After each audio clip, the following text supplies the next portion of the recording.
Greetings acolytes and lore junkies, and welcome back to the channel. Today we're doing something a little bit different. In this compilation, we'll be ranking what I believe are the 5 greatest practitioners of each of the 7 classical lightsaber forms in Star Wars. From the elegant precision of Makashi, to the relentless aggression of Juyo, and the unbreakable defense of Soresu, we'll be looking at the duelists who best embodied each style, and explaining why they deserve their place on this list. If you're only interested in a specific lightsaber form though, be sure to check the timestamps in the description, or on the timeline below to jump directly to that section. As always, these rankings are my own opinion based on Legends lore, so I would love to hear your list down in the comments down below. Thank you all so much for watching, and may the Force be with you.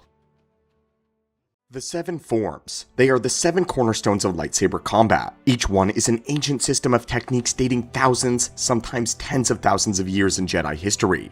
Over the eons as Force users became proficient in each form, many have arisen to become the very best duelists in history.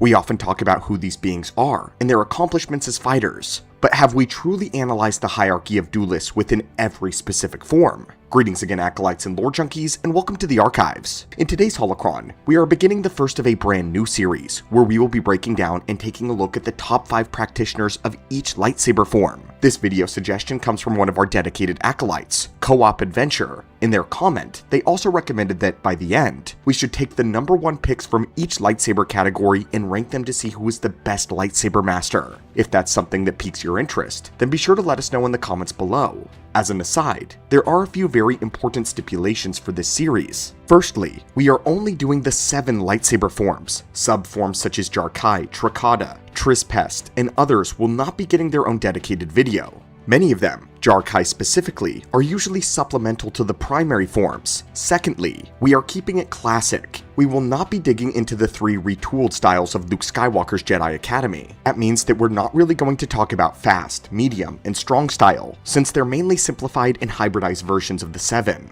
That being the case though, you'll notice that in these videos, certain EU duelists like Luke, Kyle Katarn, and Jason Solo will not be making an appearance. But this is not because we think they are in any way inadequate. Over the years, many speculations have been made about their styles, but truthfully, none of the EU Jedi actually specialized in the classical forms. Only modified variants of them that were pieced together from the limited knowledge available. Our goal for this series is not to necessarily lay out who is the definitive best lightsaber duelist, but rather to acknowledge the savants of the traditional arts of lightsaber combat. With all of that in mind, my friends, our series kicks off today with the top 5 best practitioners of Form 1, Shii-Cho. Also known as the Determination form, or the Way of the Sarlacc, Form 1 teaches the basic moves of attack and parry. It was created for the days when the Jedi were transitioning from their Force-imbued metal swords to the first iteration of the lightsaber. Back in the day, most of the galaxy was still using melee weapons, and Jedi were expected to fight for peace whenever they went. Shii-Cho focuses on broad, sweeping motions of the saber, intended for crowd control and fighting off multiple enemies at once. But most specifically, Form 1 specialized primarily in disarmament. Its main mark of contact was the shim, or the disarming strike. The idea was to aim for an opponent's weapon itself, or inflict a superficial wound that forces the opponent to drop their weapon. The motions of Form 1 lightsaber combat were incredibly basic, as it was meant to be the very foundation of wielding the weapon in the first place. Learning the style was what enabled a Jedi to comfortably branch out into the other 6 forms. But every Jedi was adept in using Form 1, able to fall back on it when all other forms and options failed. It was simple, reliable, and persistent. But it's the very simplicity of the form that causes many to underestimate it. Some believe it is too simple to be effective, and that it is just a training tool for younglings. Their reasoning is understandable. It was created in a time prior to the widespread adoption of blaster technology in the galaxy. So unfortunately, Shii-Cho doesn't exactly have blast deflection in mind. Plus, Sith did not exist yet, and Dark Jedi were not as prevalent. So the form didn't particularly excel in saber-to-saber combat either. It's for these reasons that it was quite difficult to conjure so much as 5 exclusive practitioners of Form 1, much less any masters of the style or true masters of the style. So naturally, the question becomes, what was Form 1 good at, and why would someone choose to specialize in it? What Form 1 lacks in finesse, it makes up for in pure versatility. What should not be overlooked is that Shii-Cho was developed from traditional sword fighting that has existed for hundreds of thousands of years. It was born from the art of warfare for many tribes and ancient civilizations. These techniques, while simple, had endured longer than either the lifespan of the Republic or the Jedi, so the moves could be molded to fit a variety of situations, and when unleashed in the hands of a master, it became something furious and terrifying. Despite being the very first form taught to younglings, it was one of the styles that presented the greatest threat of bringing an undisciplined user to the dark side. Since the motions were elementary, it was easy to string them together in rapid combos, wild and unpredictable strikes. A true master of Form 1 is raw and random, described as a raging river going over a waterfall. In each one of the masters we've chosen today has taken elements of Form 1 to its very extreme. So now that we have described what Form 1 is, let's get into the practitioners. Taking number 5 is the Wookiee Jedi Master, Kirloka. Kirloka was not only a master of Form 1, but an instructor of lightsaber techniques in the Jedi Academy of Almas. Due to his more fearsome Wookiee nature, Kirloka often had to battle against aggressive temptations induced by Shii-Cho. However, he had mastered not only the form sequences, but also the desire that it introduced to the wielder. As a result, he was able to use his ferocious heritage to his advantage in combat. The broad swings from the form lent itself well to his larger limbs, making him a prime user of the form. Most famously, Almas was the planet that housed the Sith fortress belonging to the Dark Lord Riven. The fortress was extremely potent with the dark side, and housed many extremely powerful artifacts. There have been many stories told of the Jedi Academy that resided there, and the issues that they faced due to the fortress. One of them featured Master Kirloka. He had led a group of several Jedi Masters, Knights, and Padawans on a camping trip to Almas in the Wastelands, an inhospitable desert region of the moon. The Jedi did this in order to teach them the advanced survival training that they needed.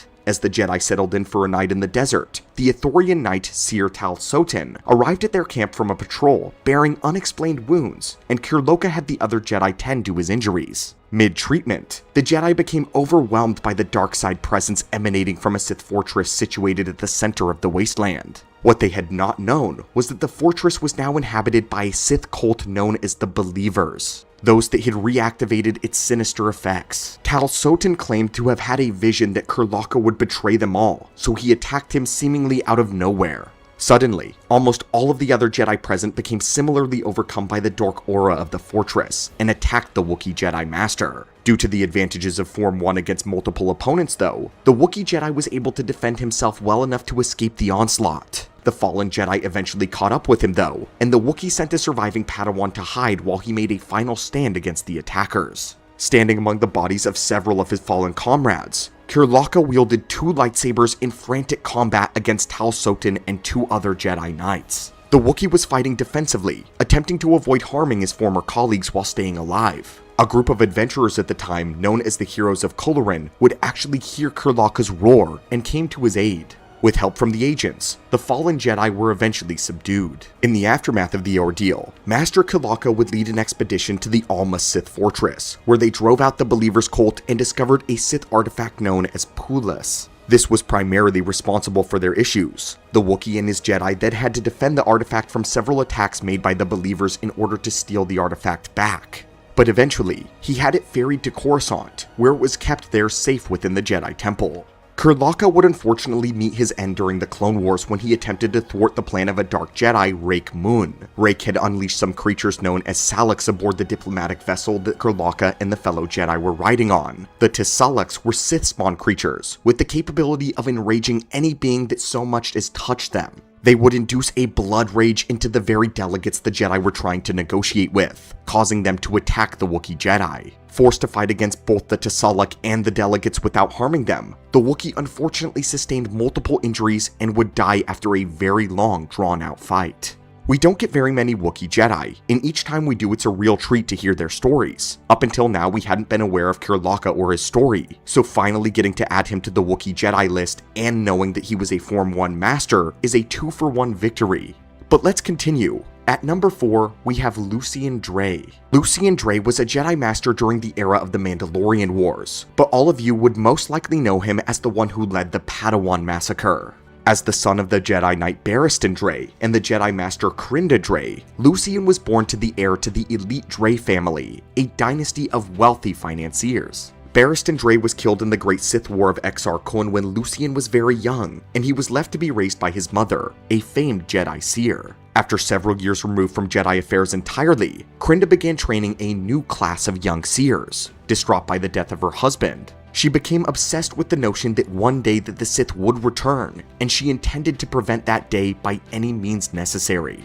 Hence, she began what is known as the Covenant, a secret coalition of Jedi who truly served the purposes of the Dre family. However, she excluded Lucien since he had no natural talent with future sight. That being said though, he showed considerable talent with the lightsaber and was trained elsewhere while his mother propagated the Covenant.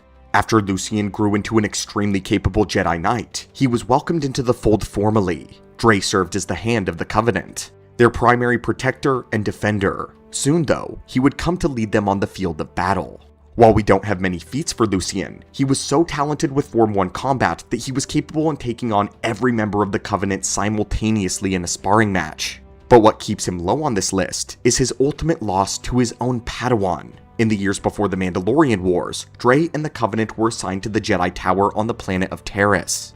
On Taris, each took a Padawan. Dre was responsible for training the very young Zane Carrick, who quickly proved himself to be the least talented of the entire class. In 3964 BBY, the Seers shared a traumatic vision that they interpreted to mean that one of their apprentices was about to bring about the ruin of the Jedi Order, the return of the Sith. Lucien Dre responded by immediately ordering the execution of the Padawans to avert this prophecy. The massacre was carried out as a false knighting ceremony in the Jedi Tower. But Zane Carrick managed an unlikely escape from Taris. Zane was framed for the murders, and Dre carried out an obsessive pursuit that would draw him to the dark side. After a long chase with many close encounters, he ultimately was unable to overcome his former Padawan in a lightsaber duel when they actually met. Despite Zane being a notably untalented Jedi, he was able to fend off Dre well enough to talk him down. Lucien came to see that he had been manipulated by his own teacher, a man named Hazen. Hazen, who was secretly obsessed with the Sith. Lucien would work alongside his Padawan to end the schemes of his teacher, though sustaining heavy wounds in the process. The Jedi Knight was deeply remorseful of the actions that he had taken against his very Padawan, and due to his shame, he faked his death, allowing the galaxy to believe that he had perished in combat.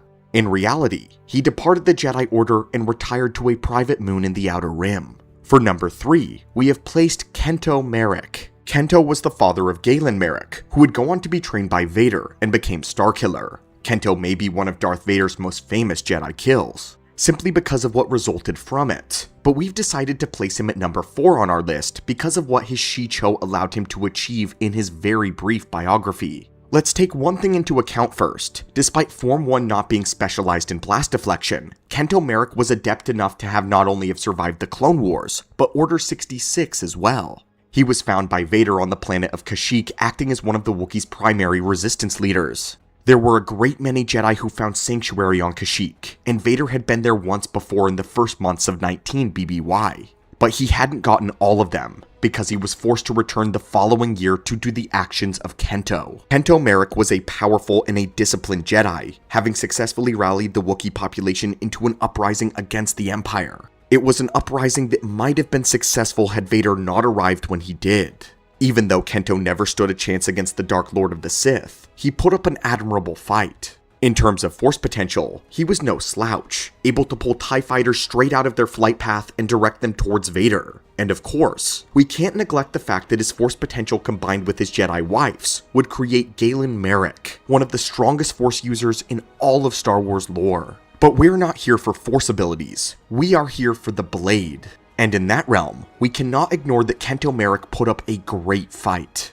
It's typically a wrap for anyone who steps up to Lord Vader in lightsaber combat, but for what it's worth, Kento proved why he had survived the Purge in the first place, admirably defending himself and his home. He forced Vader to actually try in their duel, and would perish with dignity. For a style that was supposedly not suited for 1v1 combat, Kento Merrick went the distance with one of the greatest duelists to ever live in Vader, and for that, we believe that he has earned his spot. For number 2, we have made the admittedly controversial choice to place Kit Fisto. When thinking of Form 1 practitioners, oftentimes there is only one that comes to mind. The Nautolan Jedi Master Kit Fisto is the picture of Shii-Cho.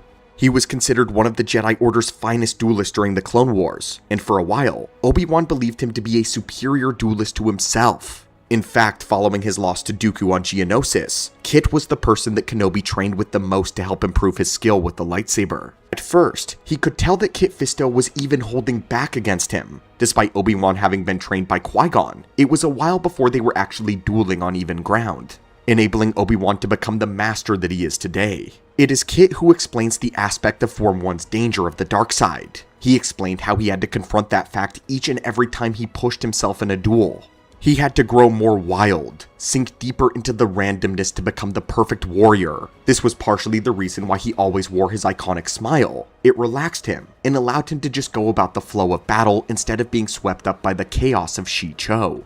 That being the case for a while, he held the title of the fastest Jedi, only second to Yoda in the Order. When working alongside him, even Obi-Wan could not register his movements when Kit accelerated. This enabled him to defeat multi-tentacle droids known as Jedi Killers, which were powered by Force-sensitive creatures. One of Kit's greatest claims to fame, though, is the fact that he was one of the only Jedi to come close to killing Grievous. Like Kirlaka, Fisto proved the superiority of Form 1 against multiple weapons. He defended himself against an onslaught of sabers when Grievous attacked him in his lair. Kit was able to use the broad strokes and blocks of the form to deal with several strikes at once. And he executed the Sheen technique that Shii-Cho is known for, disarming Grievous of Nadar's lightsaber. Then, he went on to turn the aggression against the droid general, forcing Grievous onto the defense. He even beat him down to the ground, which no Jedi, not even Windu or Obi-Wan, had ever done.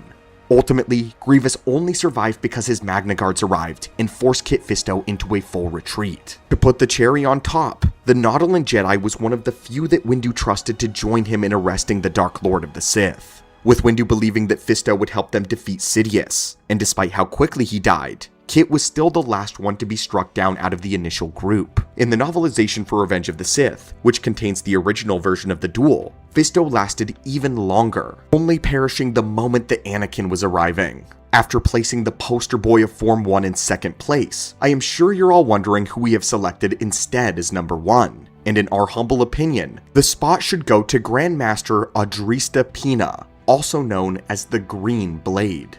Adrista Pina was the Grandmaster who lived in 24,500 BBY and led the Jedi Order during the First Great Schism. I think it's appropriate that our number 1 pick for the most ancient lightsaber form is a man who was there during its invention. The Green Blade was in a time when metal swords were still in widespread use, so his era was one where everyone specialized in Form 1, because that's simply all they had. And of all the Form 1 specialists, he was considered the master. Interestingly enough, Grandmaster Pina was known as being a rather grim Jedi with a taste for battle. He stands out from most Grandmasters for actually enjoying combat, which meant that he trained relentlessly in the blade form. His chosen weapons were the twin katana-like swords which were imbued with the Force. His weapons focusing crystals were an emerald green, which gave him his nickname, and the fruits of his labor showed themselves when the First Great Schism happens during his tenure. This event was spurred on by a Jedi by the name of Zendor and his lover Arden Lin. The two of them became practitioners of the dark side and split off from the Jedi Order,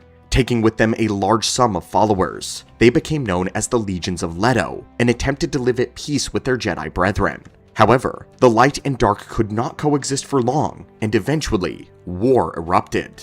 Though lasting only a single year, the First Great Schism would have dramatic effects on all of history, eventually inspiring the rise of the Sith in the Second Great Schism. However, our focus for this video is the actions of the Green Blade. Upon hearing of the outbreak of the war, the Grandmaster responded to his summons with earnest. It was only due to his involvement that the Jedi drove the Legions of Leto off their homeworld of Ossus. He then went on to absolutely crush their resistance on the planet of Chandrila, Brental 4, Metelos, and even Coruscant.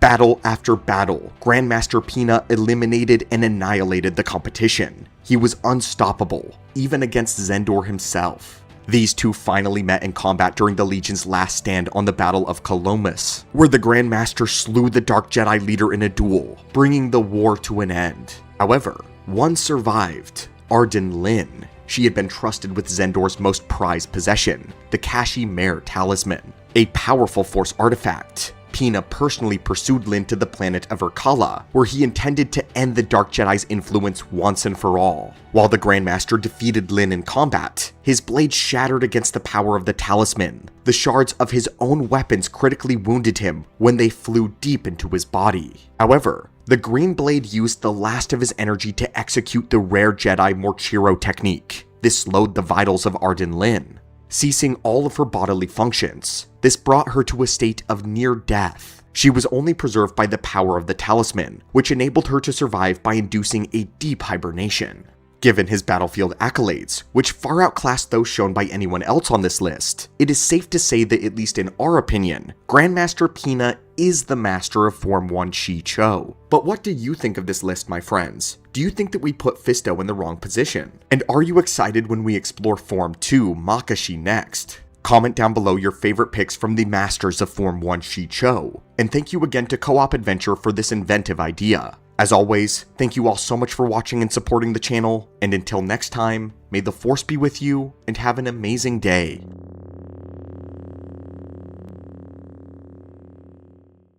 The 7 forms. They are the cornerstones of lightsaber combat. Each one is ancient, a system of techniques dating back thousands, sometimes tens of thousands of years in the Jedi Order's history. Over the eons, as Force users became proficient in each and every form, many have arisen to become the very best duelists in history. But who are the very best of each individual lightsaber form? Hello again, acolytes and lore junkies, and welcome back to the archives. In today's holocron, our series continues with a ranking of the top 5 practitioners of Form 2, Makashi. Really quickly, just in case some of you haven't seen the first video, we want to restate the important parameters for this series. First, we are only doing the 7 lightsaber forms. Subforms such as Jar-Kai and Trakata will not be getting their own dedicated video. Many of them, Jar-Kai specifically, are usually supplemental to the primary forms. Secondly, we are keeping it classic, not digging into the 3 styles used by Luke Skywalker's Jedi Order, largely because they are just retools of the 7 condensed into 3 different forms now.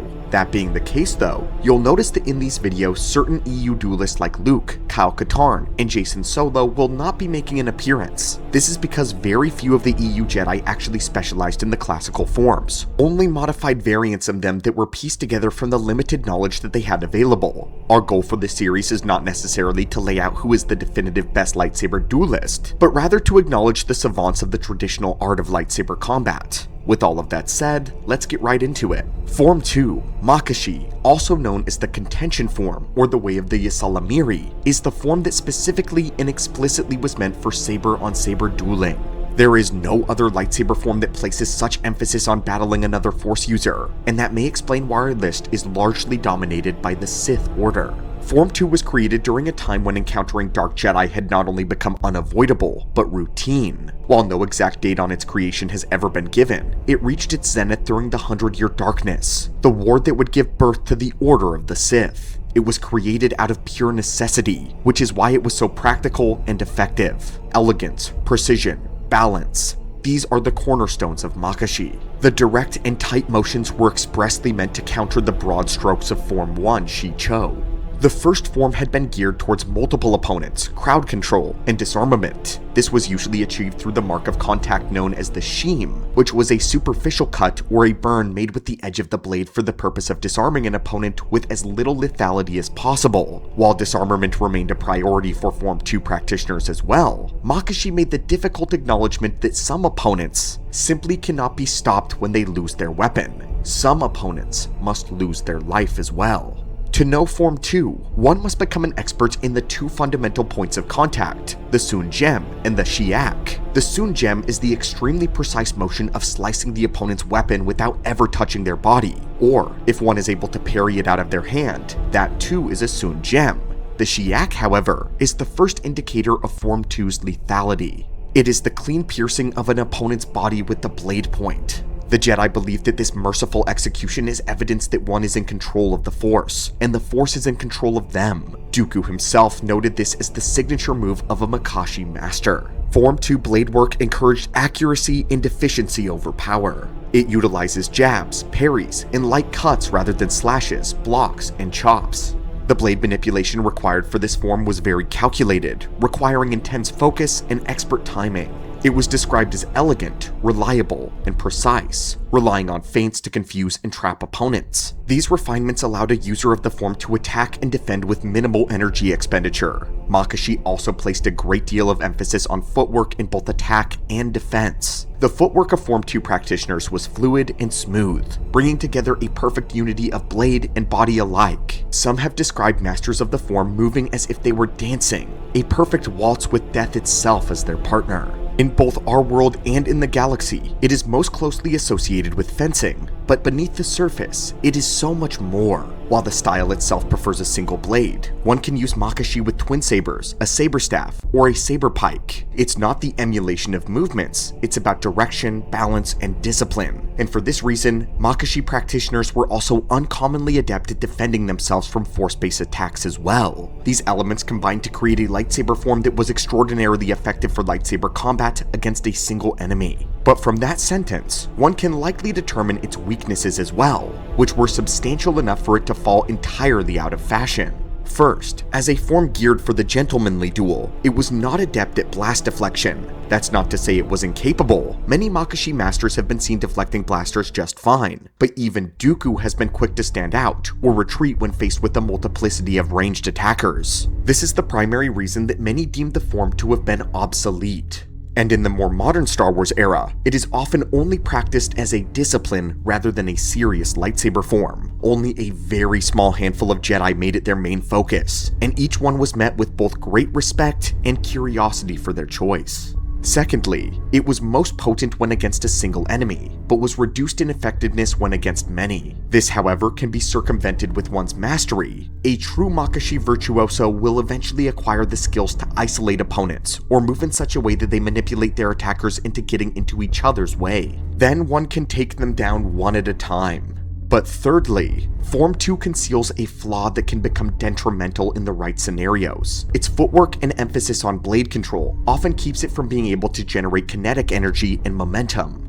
This means there is a potential that an opponent of significant strength could overwhelm the Makashi practitioner. That being said though, this isn't the Achilles heel that many think it is. Several Form 2 masters have demonstrated numerous victories over power-style duelists throughout the history of Star Wars lore, so simply using brute strength against a Form 2 user was no guarantee of victory. With all that being laid out though, let's find out who managed to reach these points of mastery. For 5, we have Asajj Ventress. Ventress was trained in several arts of combat and used a more hybridized fighting style rather than strictly Form 2 alone. However, having been trained by Dooku, that was the form that she leans into far more heavily. That being said, she has shown to use more acrobatic movements that aren't typically seen in Form 2 users. Master Luminara even commented on this, stating that she recognized the style of Dooku, but found Ventress's application to be, quote, amateurish, unrefined, and sloppy. The mistake that Luminara made, however, is that Ventress was not a Form 2 purist, but had adopted much of her own experience as a gladiatorial fighter in her lightsaber form as well. Dooku seemed to recognize this, and encouraged her taking a different approach than a traditional duelist would. And for this reason, Ventress became an exceptionally difficult opponent for any Jedi. Ahsoka even once commented that she was too much for any Jedi to face alone. This is substantiated by Ventress's repeated battlefield feats. Across both Legends and canon, she has stood toe-to-toe with members of the Jedi Council, and has come dangerously close to killing several of them. And we're not talking about the low-tier members of the Council either. In canon, she could have killed Luminara had Ahsoka not intervened. In Legends, she actually defeated Kit Fisto, after spending as much time as possible training in Form 2. Of course, she had an advantage with Fisto using Form 1, which Form 2 is the natural counter for. But still, Kit, as we mentioned in our first video, was often faster than even Obi-Wan could keep track of. His sparring matches with Kenobi was the reason that Obi-Wan got so good at lightsaber combat in the first place. And Fisto nearly took out General Grievous. Yet, he was defeated and wounded by Ventress. She would even face off against Plo Koon at one point. However, that was one challenger that she could not overcome. The only Jedi she has ever willingly fled from in single combat was Mace Windu. And of course, we need not even mention the many times that she's dueled Anakin and Obi-Wan, both separately and together. And if we're being completely honest, she has often been the one to push Anakin over his limit. Ventress may not be very classical in the way that she uses Form 2, but the marks of her effectiveness are still very much present. Choosing to dual wield, she showcases a rare Jarkai variant of Makashi. This compensates for its weaknesses against multiple opponents. She's also very environmentally aware. In almost every duel she's featured in, Ventress makes a point to use the terrain to her advantage. This often overwhelms or corners opponents to set them up for killing strikes. She did this many times with Anakin on Yavin, whether that be snapping branches that he's standing on or flipping stones at him from the temple. Against Luminara, she slashed apart hunks of the ship's engine room to trap her under debris. Then, when she was against both Luminara and Ahsoka, she took to flinging sheets of metal to catch them off guard. We could keep going, but the point is that Ventress may not be old enough to be considered a Grand Master of the form. She frequently displays the spirit of one who is, though. She may not have the expertise to isolate opponents, but she understands the concept of it by using the Force and her environment to do that for her. For that reason, she is an incredibly deadly foe, more than worthy of taking the 5th spot as the best Makashi user of all time. For number 4, we have selected Lord Kasim. Very many people will be familiar with the Battle Masters of the Jedi, whether that be Sindralig, Cal Senderic, or Kyle Katarn. But throughout all of history, only one Sith Battle Master has ever been recognized. That would be the Twi'lek Master known as Kasim. He was an expert in all forms of lightsaber combat, yet shows a proclivity towards Makashi because of the relationship that he had with his own master. Kasim once explained that he was bought as a slave boy from the man who would become his Sith teacher. The man was obsessed with the blade, drilling endlessly with it until he reached perfection. Kasim states that one of his earliest memories was secretly watching his teacher practice with his curve-tilted lightsaber, and as soon as Kasim himself had enough dexterity to hold a lightsaber, he too was drilled ceaselessly. The Twi'lek became so adept that he eventually slew his master in a duel for superiority, and claimed his hook-handled lightsaber as a prize. During the latter days of the new Sith Wars, Kasim was regarded by everyone, including the prideful Sith, as the finest swordsman in the entire galaxy. The Sith were all intimidated by his skill, and he went unchallenged until Lord Khan organized the Brotherhood of Darkness. Within that coalition of Sith, they established several academies all around the galaxy, each one geared towards training a specific category of Sith Lord. Some academies were exclusively for marauders, while others were to train assassins. But on the mother world of Korriban, an academy was created specifically to breed fresh Sith Lords. Only the most promising students ever made it there, and Kasim was formally requested to be that academy's battle master. He trained many powerful young prodigies, not the least of which was Darth Bane himself. Because Bane attended the academy, it was treated more like a school in our world, where different masters taught different subjects, so Bane himself never had what he would consider an exclusive master. However, the closest that he got to that was Kasim.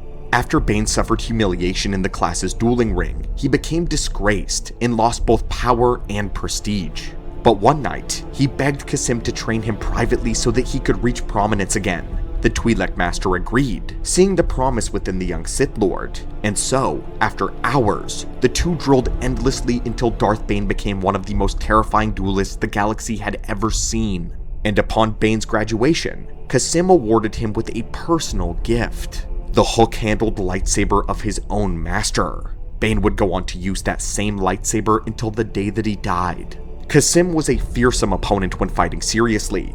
Just like with Ventress, he too used a rare variant of Makashi, but his preferred weapon was the saber staff.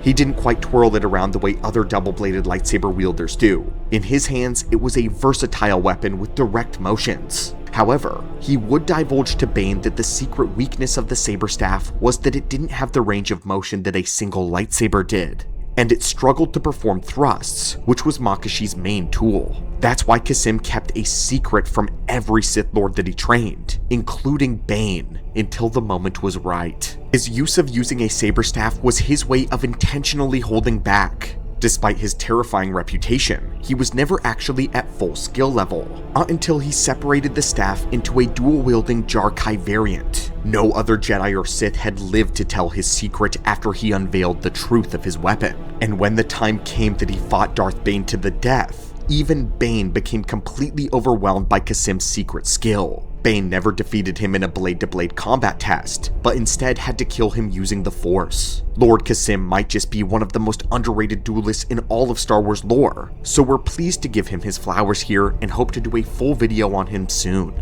At number 3, we have placed Ajunta Pal. We stated before that Form 2 reached its prime, or perhaps was even created, during the 100-Year Darkness. This was the war spawned from the Second Great Schism, led by Ajunta Pal. In his day, the Dark Jedi were mostly infamous for their way of twisting life by the way of Force alchemy. The way they tell it, the Jedi persecuted them for their beliefs and attempted to shut down all of their studies. But by then, Ajunta Pal and his followers had become proficient enough in the art that warping life itself had become natural to them, and they could create terrible monsters to fight the Jedi. A war ensued, as Ajunta took almost half of the Jedi Order with him in his heresy. Indeed, they fought with armies and starships, as there are records of planetary conquest during this time, hired guns, and even the use of the fabled Starforge.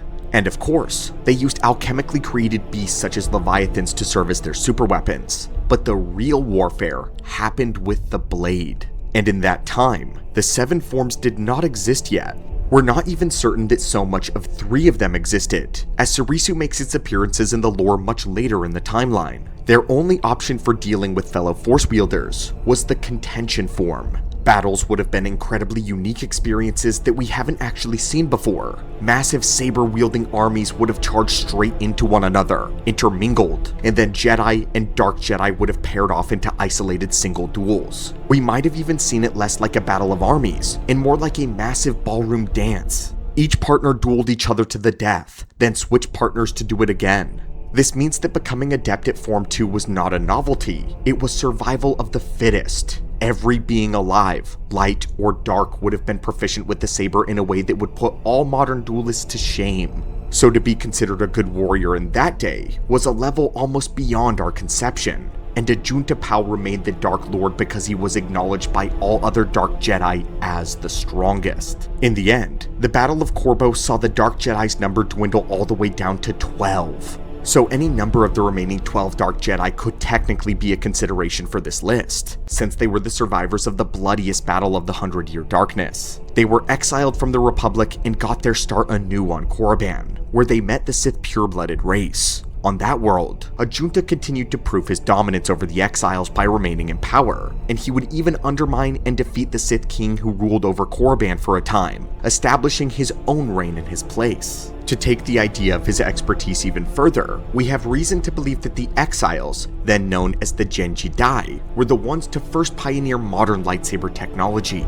Back then, lightsabers required external power packs worn on the belt and connected via a cable. Another use of Makashi at the time likely would have been learning how to sever the cable and cut off an opponent's lightsaber. However, we do have depictions of the Genji Dai wielding modern, red lightsabers on Korriban after their exile, and that wasn't artistic renditions either. In the Lost Tribe of the Sith Spiral comics, one of the exiles, Remulus Drapa, awakens from stasis. And within his casket, which had been sealed for centuries, is a lightsaber that he fashioned himself. This means that they continued to perfect the very design of lightsabers, mastering their usage even after the end of the war. And yet, despite all of that, Ajunta Pal always remained in power. The only reason we place him in number 3 and not any higher is because of a lack of explicit feats. Most of his skill has to be inferred based on historical accounts alone. If we got more records on his wins, losses, and the types of enemies he faced, he might have gotten a higher ranking. It was a tough choice, but hopefully when you see our next 2 picks, you may understand. In number 2, we can finally mention Darth Tyrannus Count Dooku. Just like with our Shii-Cho video, we recognize that placing the poster child for the topic at hand is controversial, but we wouldn't do so without very solid reason. There is no getting around that Count Dooku is unequivocally the best Makashi user, perhaps even the best lightsaber duelist of his entire era. When Dooku was a Jedi, it was stated in Star Wars Insider number 109 that as a Padawan, Dooku was so proficient with the lightsaber that only Yoda and Windu were considered to be on equal terms with him. The Insider also says that his knowledge of the Force combined with his skill with the lightsaber made him virtually indomitable. And while the debate about Windu versus Dooku has gone largely unanswered, the official figurine collection number 33 states that Windu could only be defeated by Yoda or Dooku. This is stated yet again in the Clone Wars Lightsaber Duels Prima official guide, where it says that only Windu's one-time friend Dooku and Yoda had ever outsparred him. He is repeatedly acknowledged as the finest swordsman ever produced by the Jedi Order,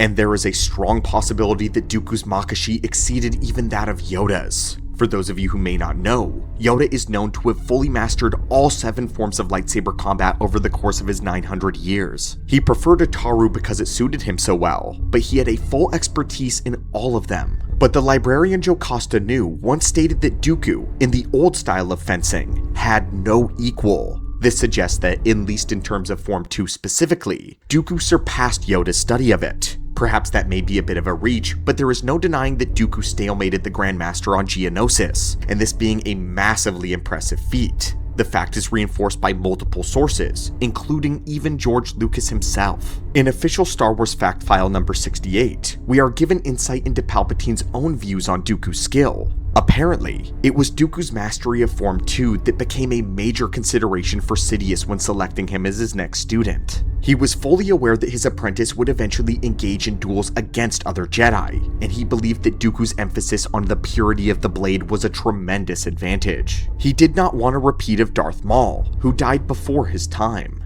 And when Dooku joined the Sith, his skills became even more formidable. He let go of all the Jedi restraint which focused on disarmament, and he embraced lethality. From the perspective of Qui-Gon Jinn, he had this to say about his master. He is a fencer, Qui-Gon agreed. Leverage, position, advantage. They are as natural to him as breathing. This is the description of a man who has honed his body to be the very representation of Form 2, and it comes out any time that he ignites his blade. Kenobi stated repeatedly that he had no hope against Dooku on Geonosis, and was completely overpowered. After the fact, he realized that even if Anakin and he had taken Tyrannus down together, they still would have lost. He hadn't felt that way against any opponent, not even Maul. Obi-Wan continued to believe that for the rest of his life that Dooku was far more dangerous than Maul was in the duel.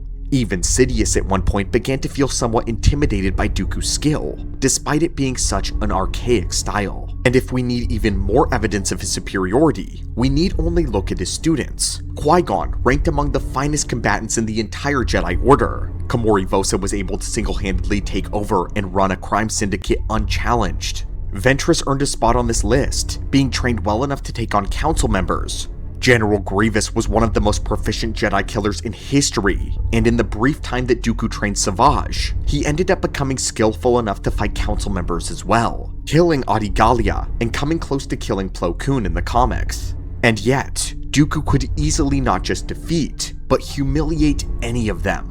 In fact, he did take on both Ventress and Savage together, making their grand plan of assassination look absolutely pathetic. He repeatedly sparred with Grievous, and there was not a single time that the droid general came close to besting the Count.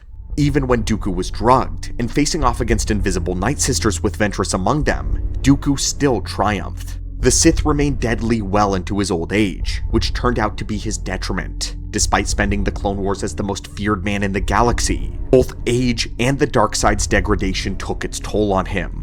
Against an enraged Anakin, even Dooku's mastery of Form 2 could not overcome its weaknesses in raw power. But for our number 1 spot, this is reserved for a man who was not dominated by numbers, raw strength, or age. And I'm sure you're all eager to know who displaced Dooku as the king of Form 2. And that man is none other than the ancient Sith Lord Tulak Hord. The titles that follow him are the Lord of Hate and the Master of Gathering Darkness. Tulak is a Dark Lord that we bring up as often as we can get an excuse to. This is because despite having very little information available on him, he remains one of the most powerful Sith Lords to exist in the lore.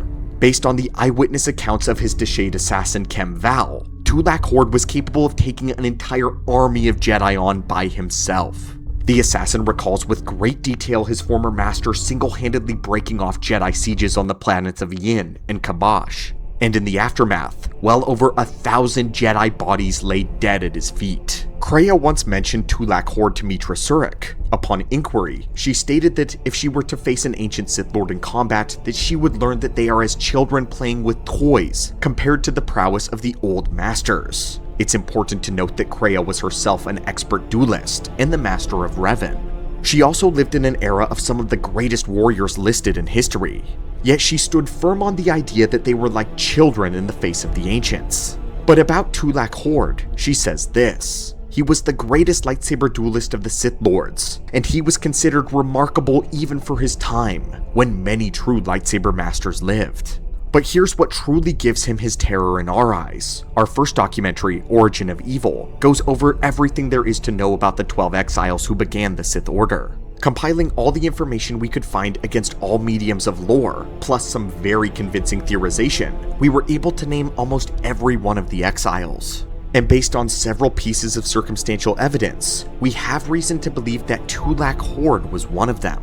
Not only this, but there is a good chance that he was the one to slay Ajunta Pal. If you want the nitty-gritty details, we recommend you check out Origin of Evil, but to save time, here's the skinny. Tulak Hord's lightsaber crystals were taken from planets that known battles were to have occurred in the 100-Year Darkness. And then there is the fact that he had a lightsaber at all during this time. We mentioned this before, but the Genji Dai were the first to have developed modern lightsaber technology. Every ancient Sith Lord following them used metal swords imbued with Sith magic instead.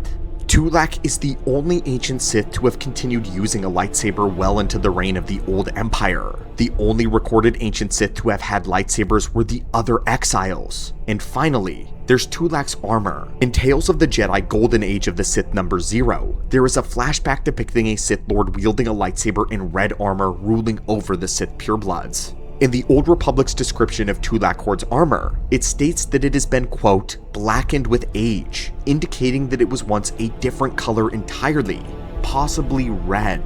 There is much credence that Tulak and the red armored Sith Lord in the flashbacks are one and the same.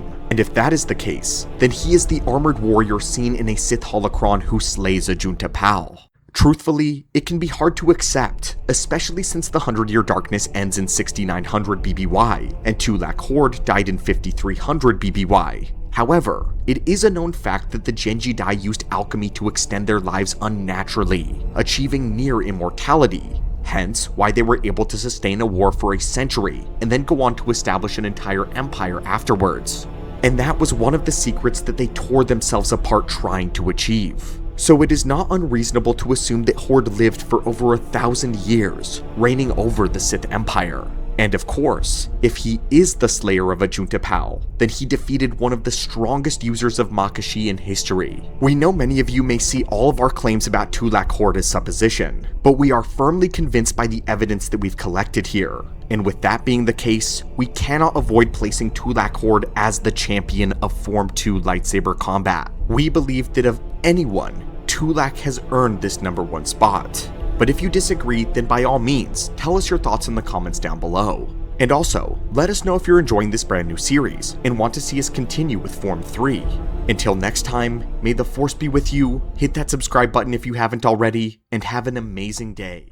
The 7 forms. They are the cornerstone of lightsaber combat. Throughout Jedi history, many beings have arisen to perfect the art of combat and exemplify what each of the forms means. And recently, we have undertaken the task of going through the 7 to find out who are the top 5 practitioners of each and every form. And today, our series continues with Form 3, Soresu. Once again, just in case some of you haven't seen the earlier entries, we think it's important for everyone to understand our parameters so that there are no frustrations on why certain fighters are not mentioned here. Firstly, we are only doing the 7 lightsaber forms. Sub-forms such as Jar Kai and Trakata will not be getting their own dedicated video. Secondly, we are keeping it classic, not digging into the 3 styles used by Luke's Jedi Order, largely because they are just the retoolings of the 7 original forms. That being the case, you'll notice that in these videos, certain EU duelists like Luke, Kyle Katarn, and Jacen Solo will not be making an appearance. This is because very few of the EU Jedi actually specialized in the classical forms, only modified variants of them that were pieced together from the limited knowledge that they had available. Our goal for this series is not to necessarily lay out who is the definitive best lightsaber duelist, but to acknowledge the savants of the traditional art of lightsaber combat. With all of that being said, let's dive right in. Form 3, also known as the Resilience form, or the Way of the Mynock, is the ultimate expression of defense, and its masters are said to be impervious to all forms of attack. It is said that this style is the most inwardly directed of all 7 forms. Those who use it are to practice a type of moving meditation to become the eye of the storm. Patience, persistence, endurance. These are all the core pillars of a Soresu practitioner. Form 3 was created to counter the widespread emergence of blaster technology that began dominating the galaxy. Form 1 did have blast deflection capabilities, but it was mostly used to combat the archaic beam tubes, which were slow, weak, and not very accurate. Once more modern blaster capabilities were standardized, the Jedi quickly found themselves in need of a practical option for their own weapons. Gone were the days when they were surrounded by blade-wielding warriors. Now it was blaster-wielding thugs, and Form 2 Makashi was expressly for the other Force wielders, so it did little to avail them in this new galactic climate. Form 3 was a pragmatic solution that involved tight movements of the lightsaber, subtle dodges from the body, and effective parries. Its goal was to provide maximum defensive coverage and minimize exposure to ranged fire. From this, it became the most defensive of all of the 7 forms, and soon, it transcended its own practicality and became a symbol of the Jedi's non-violent philosophy. In Soresu, one's lightsaber is almost always moving to achieve a constant state of near total protection. At the same time, its movements were very conservative, allowing one to expend as little energy as possible in prolonged engagements. Upon entering this flow state, a Soresu practitioner could envelop themselves in a shell of defense, becoming impervious to even multiple assailants. It was the ideal form for survival, especially in circumstances where a Jedi is ambushed. With their saber in perpetual motion, they can swat aside blaster bolts from any angle. When applied in lightsaber combat, it was optimized for lengthy engagements. Oftentimes, the user observed and learned as much as possible about their adversary's technique while engaged in prolonged combat. As said before, the core tenet of Soresu is placing oneself in the eye of the storm in order to maintain a calm center, remaining undistracted and undisturbed by the conflict that surrounds them. True masters were formidable in lightsaber combat to the point of being virtually untouchable. They patiently defended themselves and drew their opponents into a place of fatigue, frustration, and then desperation. At that point, their enemy will begin to attack with even more fervor, becoming sloppy and exposing lapses in their own defense. Then, and only then, did the Soresu practitioner employ their offensive techniques and exploit said opening. But this is the part where we get into the weaknesses of the form, and the reason why there are a surprisingly small number of pure Soresu practitioners. The form almost completely lacks any offensive sequences at all. Those that exclusively use this form in lightsaber combat are placing all of their hope in the idea that they can prolong a duel enough to wear their opponent down. Because of this, Soresu is largely known for facilitating survival rather than victory. Initiates were more than capable of defending themselves from attacks, but they needed considerable experience to effectively counteract entrapped opponents. Not to mention, it has another secret weakness to its famous energy conservation. The goal of many practitioners is to prolong a fight until the enemy becomes tired or frustrated, which means it actually reaches its perfection when against an opponent who insists on maintaining a constant offense. Aggression plays right into the strengths of Soresu. However, this can be circumvented when against an opponent who uses an aggressive but a controlled offense.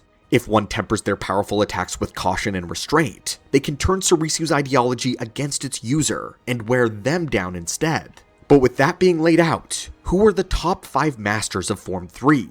Beginning at number 5, we have found ourselves faced with a difficult decision. At first we were considering Depa Billaba, or her apprentice Kanan Jarrus, since both of them were expressly labeled as being practitioners of Form 3.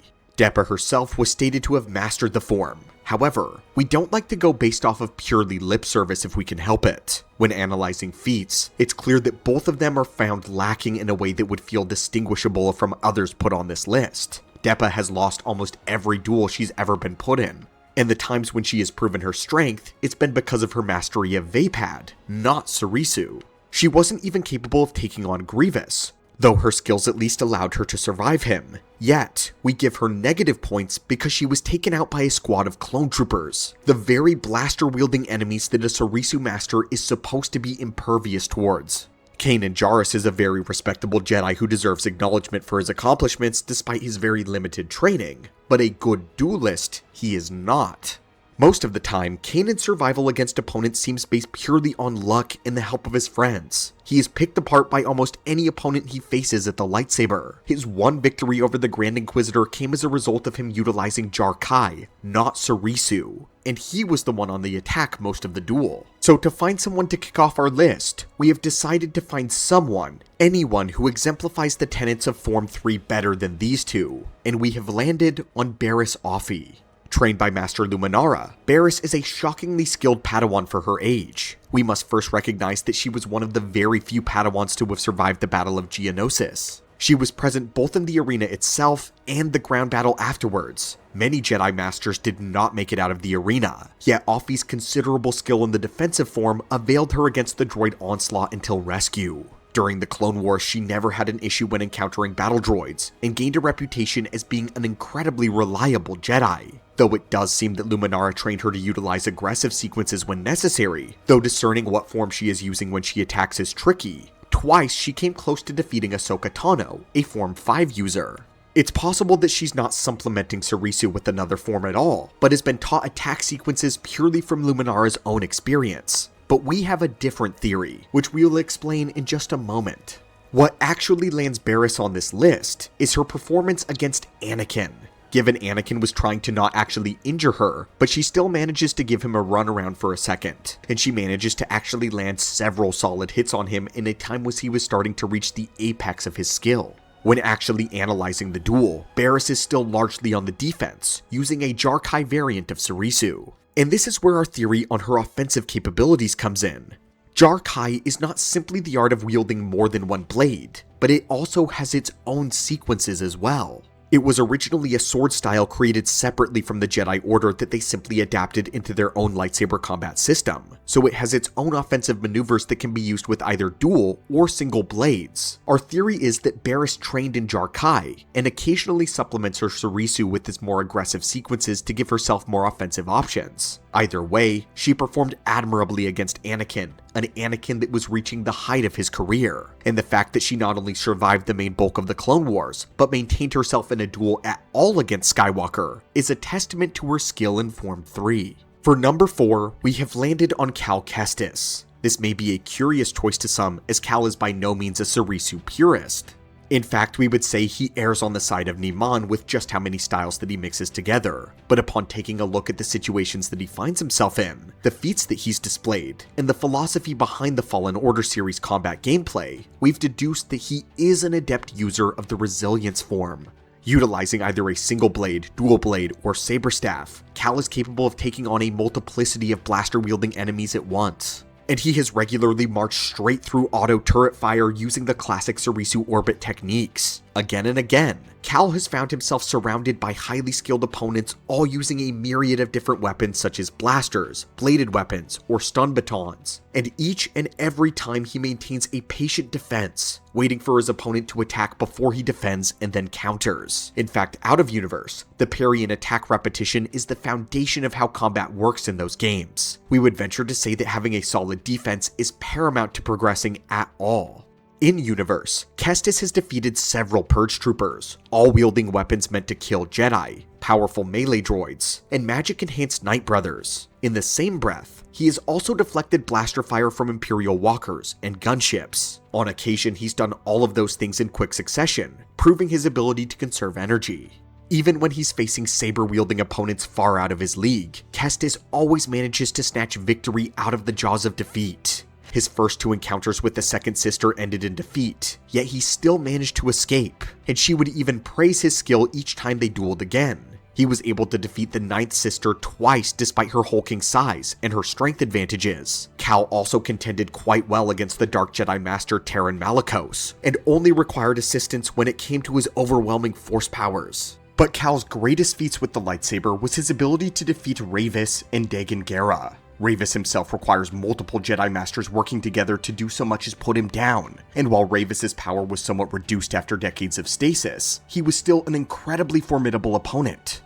One far too powerful for the average Jedi. Yet despite his arsenal of weapons and tactics, Cal Kestis maintained a disciplined defense, and wore him down with 1,000 cuts. Against Dagan Gera, Kestis was facing a High Republic Jedi, one who was considered one of the Order's finest warriors of the time. It should not be overlooked that someone with as little training as Kestis was able to hold his own, albeit barely, with someone of Gera's level. That can only come from the benefits of a steadfast Soresu defense. At number 3, we finally get to pay respects to Luminara Unduli. Master Luminara may be one of the Jedi that gets talked about the least, despite all of her strengths, and even though she doesn't have as many battlefield feats as Cal Kestis does, she gets prestige on this list for being a Soresu purist unlike Cal, who is impressive, but again used multiple forms. Although largely known for her wisdom and her spirituality, many also recognize Luminara as being exceptionally skilled with the lightsaber. Obi-Wan actually noted her as being a notable warrior, mentioning her alongside the likes of Kit Fisto and Shaak Ti. In the words of Quinlan Vos, her lightsaber skills were impressive. In battle, her movements were focused and precise, flowing from one to the other. All Jedi are my brothers and sisters, but only with a few, like Luminara Unduli, do you intuitively mesh with them. In combat, Luminara was described as being extremely fluid and moving with an uncanny grace. And the reason was because she apparently trained her entire body around the precepts of Form 3. The Star Wars Complete Visual Dictionary tells us this. Through many years of practice, Luminara has increased her joints' flexibility to easily allow extreme lightsaber moves that are impossible for ordinary humanoids. Her flexibility made it so that she could contort her body and pull off defensive maneuvers that even premier masters of the style could not perform. Mixing this with her agility and acrobatics, and you get a lightsaber duelist that is almost impossible to properly pin down. The Mirialan species would often tattoo their faces and hands to signify that they had completed a certain test, or task, or achieved sufficient aptitude from a certain skill. As for Luminara, her face tattoos represented a dedication to physical specialization, and Obi-Wan admired her capabilities greatly. Luminara persevered throughout the entirety of the Clone Wars, starting with the arena battle on Geonosis and ending with the Battle of Kashyyyk. She participated in some of the bloodiest battles of the entire war, including the Second Battle of Geonosis and the Battle of Nadium, where she would outsmart and outmaneuver Grievous. She was killed only during the rise of the Empire, when Order 66 was activated. Luminara was one of the Jedi that the clones had to take special care with. In Legends continuity, they shot her while she was using Force healing on an injured clone.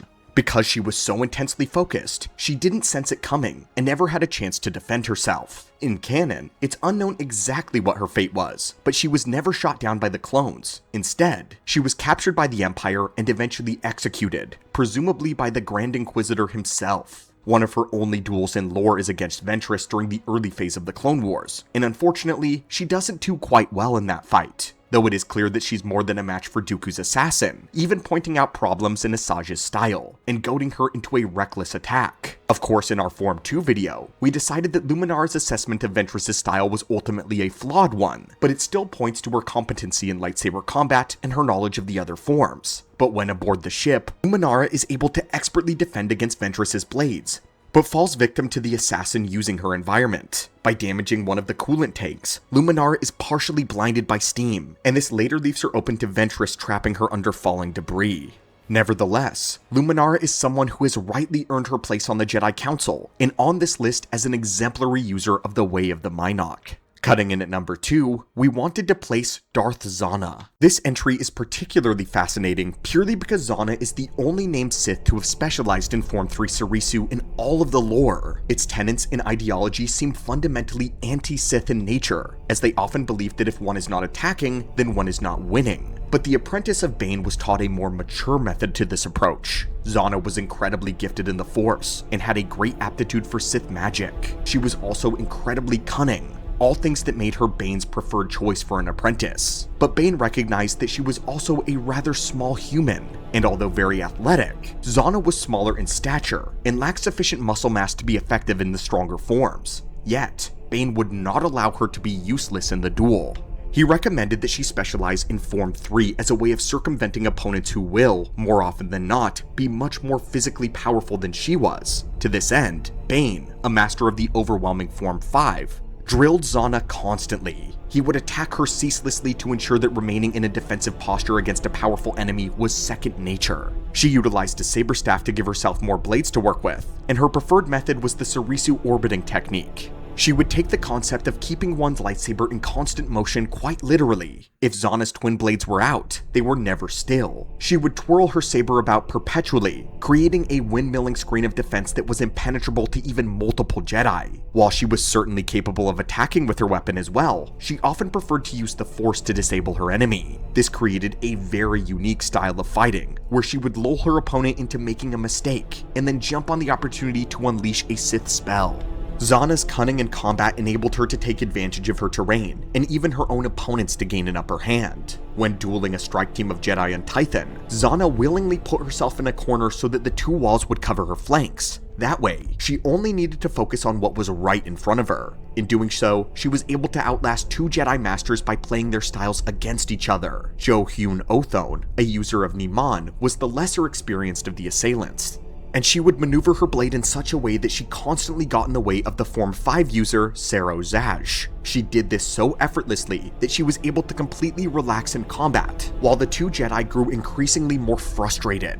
This is especially impressive considering they were both empowered by battle meditation during the duel. However, Zana was not without her weaknesses.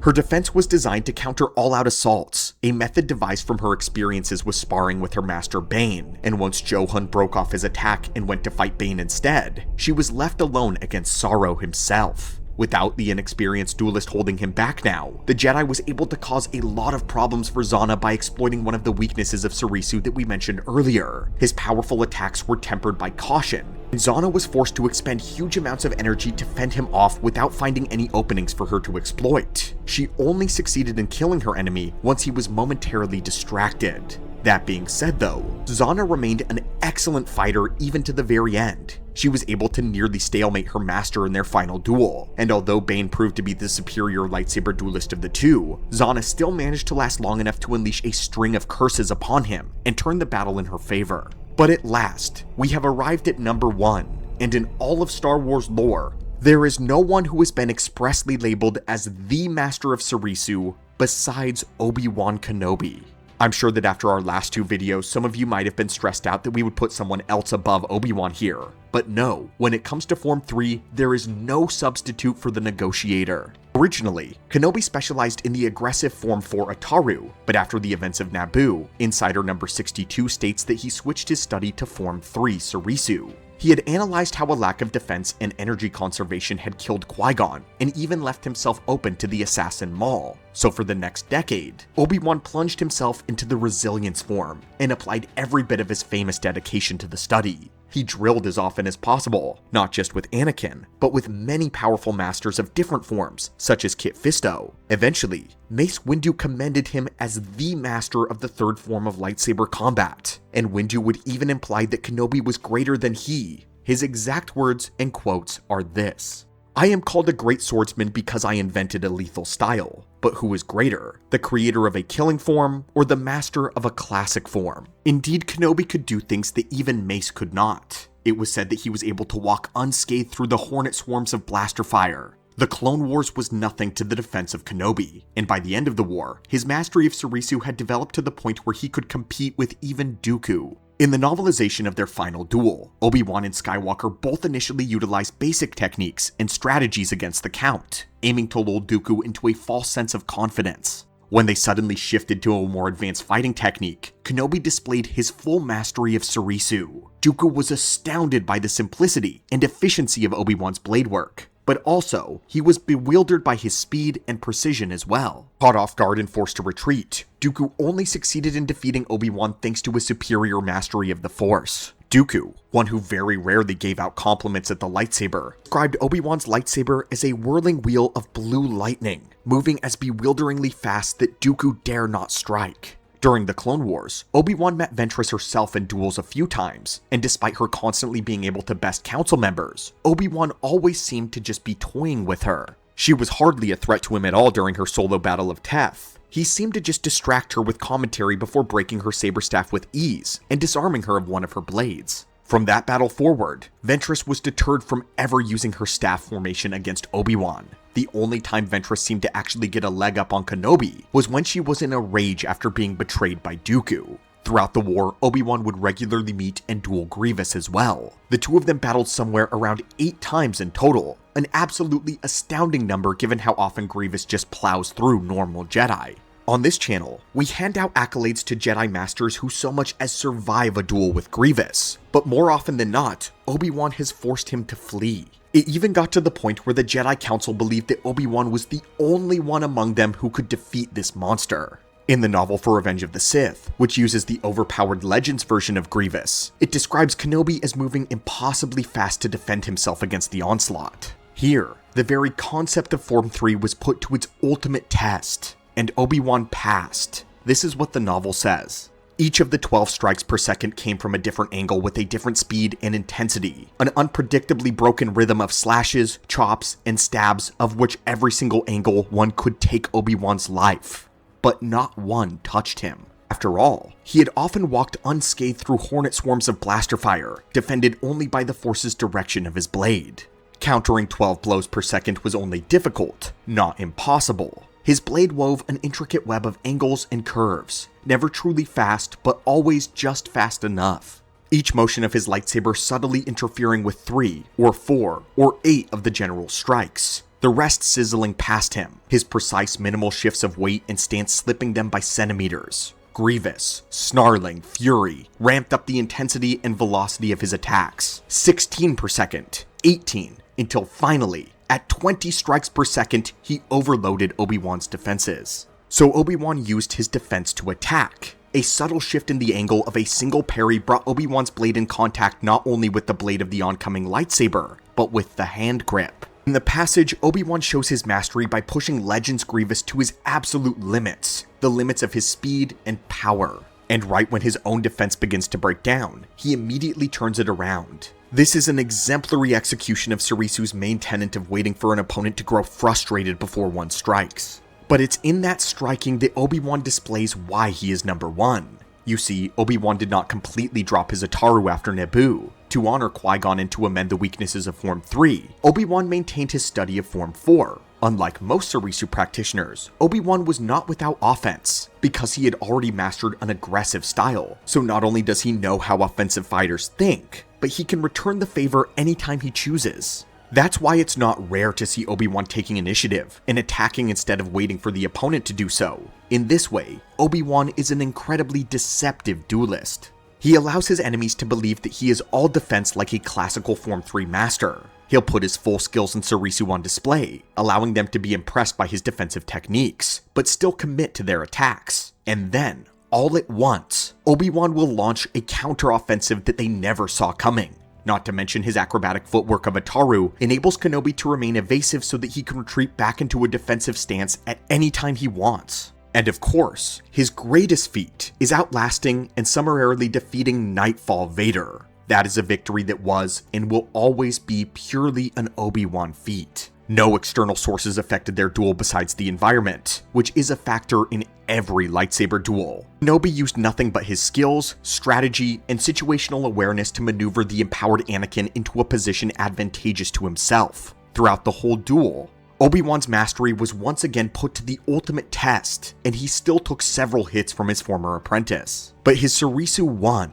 able to outlast even the overwhelming power of Darth Vader, and to exploit an opening that altered the course of galactic history. After looking at this list, I think it would be easy to point out that Form 3 might be one of the weakest forms in terms of dueling. Its defense is admirable, but it seems like even the finest of its practitioners require a separate form to make it viable. But it's important to know that Soresu was never meant to be purely a blade-to-blade combat style at all.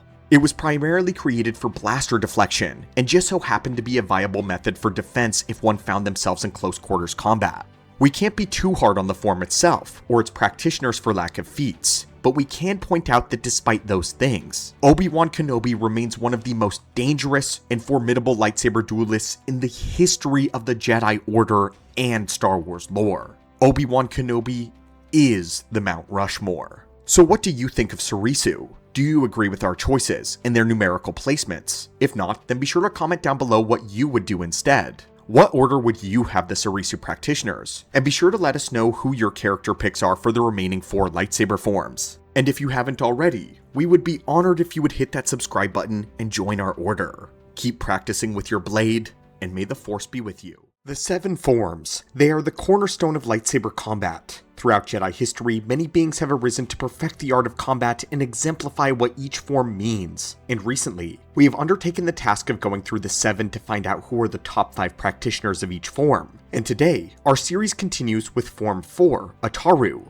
Once again, just in case some of you haven't seen the earlier entries, we think it's important for everyone to understand our parameters so that there's no frustration on why certain fighters are not mentioned. Firstly, we are only doing the 7 lightsaber forms. Sub-forms such as Jar-Kai and Trakata will not be getting their own dedicated videos. Second, we are keeping it classic, not digging into the 3 styles used by Luke Skywalker and his Jedi Order, largely because they are just retools of the original 7. That being the case, you'll notice that in these videos, certain EU duelists like Kyle Katarn, Luke, and Jacen Solo will not be making an appearance. This is because very few of the EU Jedi actually specialized in the classical forms, only modified variants of each of them that were pieced together from the limited knowledge that they had available. Our goal for this series is not to necessarily lay out who is the definitive best lightsaber duelist, but rather to acknowledge the savants of the traditional art of lightsaber combat. With all of that being said, let's begin. Also known as the aggression form, or the way of the Hawkbat, Ataru might just be one of the most recognizable forms of the 7. Relying on a combination of pure speed and agility, Ataru users are most known for their use of acrobatics to string together an overwhelming offense. When practicing Form 4, the user will be constantly channeling the Force through them to carry their body beyond its physical limits. For this reason, it is paramount for any user of Ataru to be adept in the skill of Force Valor, because once the battle actually begins, the user will suddenly become a hurricane of fury regardless of their size, age, or their typical demeanor. Utilizing leaps, flips, and spins, the practitioner of Form 4 becomes a blur of movement and energy, appearing on all sides of the opponent to deliver attacks from every possible angle. The form was kinetic and powerful, enabling beings of smaller stature to inflict attacks of super strength that would normally be impossible for their size.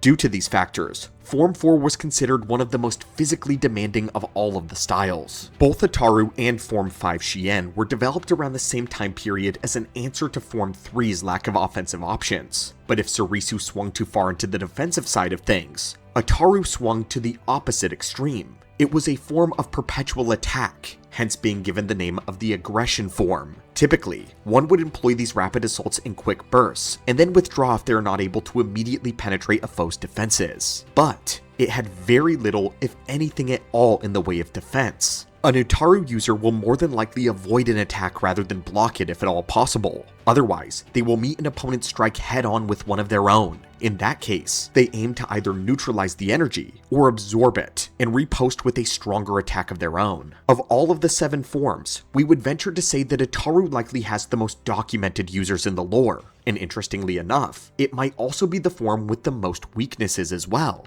Its lack of defensive capabilities means that it tends to struggle against multiple blaster-wielding opponents. It's a form specifically meant for overwhelming a single foe and ending the fight as quickly as possible. In the words of Master Yoda, against multiple enemies, only a true Ataru master will prevail. That being said, Qui-Gon and Obi-Wan, both notable Ataru users, seem to work perfectly well against many battle droids during the Naboo crisis, though when Form 4 is taken out of its element, it can be detrimental to the user. When pressed into tight spaces, an Ataru user's movement options are very limited, leaving them vulnerable. Not only this, but the form is very taxing on the body and the energy reserves, making it exhausting to use in drawn-out engagements. For older users especially, fatigue can be the Achilles heel regardless of their expertise. Though despite these drawbacks, most average beings in the galaxy have no idea how to exploit the weaknesses of Form 4. They can barely handle a Jedi flying at them in the glowing sphere of light and fury. Its flashy and impressive movements create a spectacle in the middle of combat, making Form 4 attractive to younger Jedi. Though ironically, Padawans were sometimes discouraged from taking up the study of the form. Masters often believed that their youthful energy too often translated into sloppy executions of Ataru's cadences. But when a master of the form was at work, they are a marvelous wonder to behold. And they exemplify the most impressive aspects of how the Force works within a mortal being's body. So let's meet who they are. There are a lot of beings to choose from for this list, but we decided to base our choices on both feats and reputation. And for that, we are kicking off number 5 with Quinlan Vos. Quinlan was known for specializing in several different forms such as Soresu, and he even knew techniques from Vaapad, but primarily, he had mastered Form 4 and taught it to his apprentice Ayla Sakura. Quinlan Voss's role in the Jedi Order was largely undercover missions, information gathering, and espionage, but when it came time for him to battle, he quickly proved to have very few equals in the wild. And though his duels are few, he stands out in every single one of them. A mark of a good Jedi duelist is not always their lethality, but their restraint. Only a sloppy fighter is incapable of ending a battle without harming one's foe, and this skill becomes especially important when Voss was having to fight Aayla Secura, who was not only amnesiac, but bloodlusted. He managed to fend her off and defeat her twice without harming her. On another occasion, Voss was able to take out 2 of Dooku's Dark Acolytes, Tol Skor and Kadrian Say, without killing them, and he did so in only a few short moves. Given Ataru's weaknesses towards dealing with multiple enemies, this displays his competency in the form clearly. But what's even more impressive is that he faced them while standing over the Darkside Nexus on Coruscant, meaning both of these duels, the Darksiders were empowered. One of the cleanest victories Voss ever scored was when he had a standoff duel with the Anzadi Dark Jedi Master Volfe Karko. The Anzadi were essentially the galaxy's equivalent of vampires, with a long life and physical enhancements to boot. Volfe Karko himself was a trained force wielder, with knowledge of the lightsaber as well, and in his prime, it required the entire Jedi Council of his era to defeat him and place him into stasis. After a close physical fight, Voss and Karko ignited their lightsabers and engaged in a samurai-style standoff. Proving his own superior speed and agility, Quinlan killed Volfe Karko in a single slice. But what might have been the 2 most notable victories were the fights that he won over his superiors. After falling to the dark side, Quinlan would duel his master Thulm. Voss emerged victorious. However, this feat is muddied by the fact that he used a Cortosis gauntlet to disable Thulm's lightsaber first. His real victory comes in being the killer of Sora Bulk. Those who are familiar with this name knows he is the co-creator of Vaapad and Mace Windu's former colleague. Sora Bulk is the famous cautionary tale of what happens when Vaapad brings one close to the dark side. He was able to fight on largely even ground with Windu and escaped with his life. He served Dooku for a time and killed several Jedi, including council member Oppo Rancisis, one of the Order's greatest fighters. At the height of his power, Quinlan engaged him in a duel, using a combination of Ataru and Vaapad. After an incredibly close fight, Quinlan emerged the victor, ending Sora Bulk. Moving on, at number 4, we have decided to place Ki-Adi-Mundi. Master Mundi is a highly underrated duelist, largely because he doesn't have very many feats to his name. However, he is known for being one of the Order's finest swordsmen, and is stated to be second only to Yoda in his mastery of Form 4. Mundi actually received training from both Yoda and Anya Kuro, who was a powerful lightsaber duelist in her own right that once stood toe-to-toe against Darth Vader. Based on all of his feats, Mundi is one of the very few practitioners to avoid falling into the many entrapments of Ataru. He had no issues fighting a large group of thugs, all of whom used a variety of bladed and ranged weaponry. In keeping with his Jedi ideals, he was very tempered in his approach to combat as well, but incredibly fierce once blades were drawn. For this reason, he was one of the most trusted warriors on the Jedi Council, but it wasn't always this way. In his youth, Mundi was a very aggressive Jedi with a chip on his shoulder. He harbored feelings of revenge towards a certain warlord that had harassed his family when he was a boy.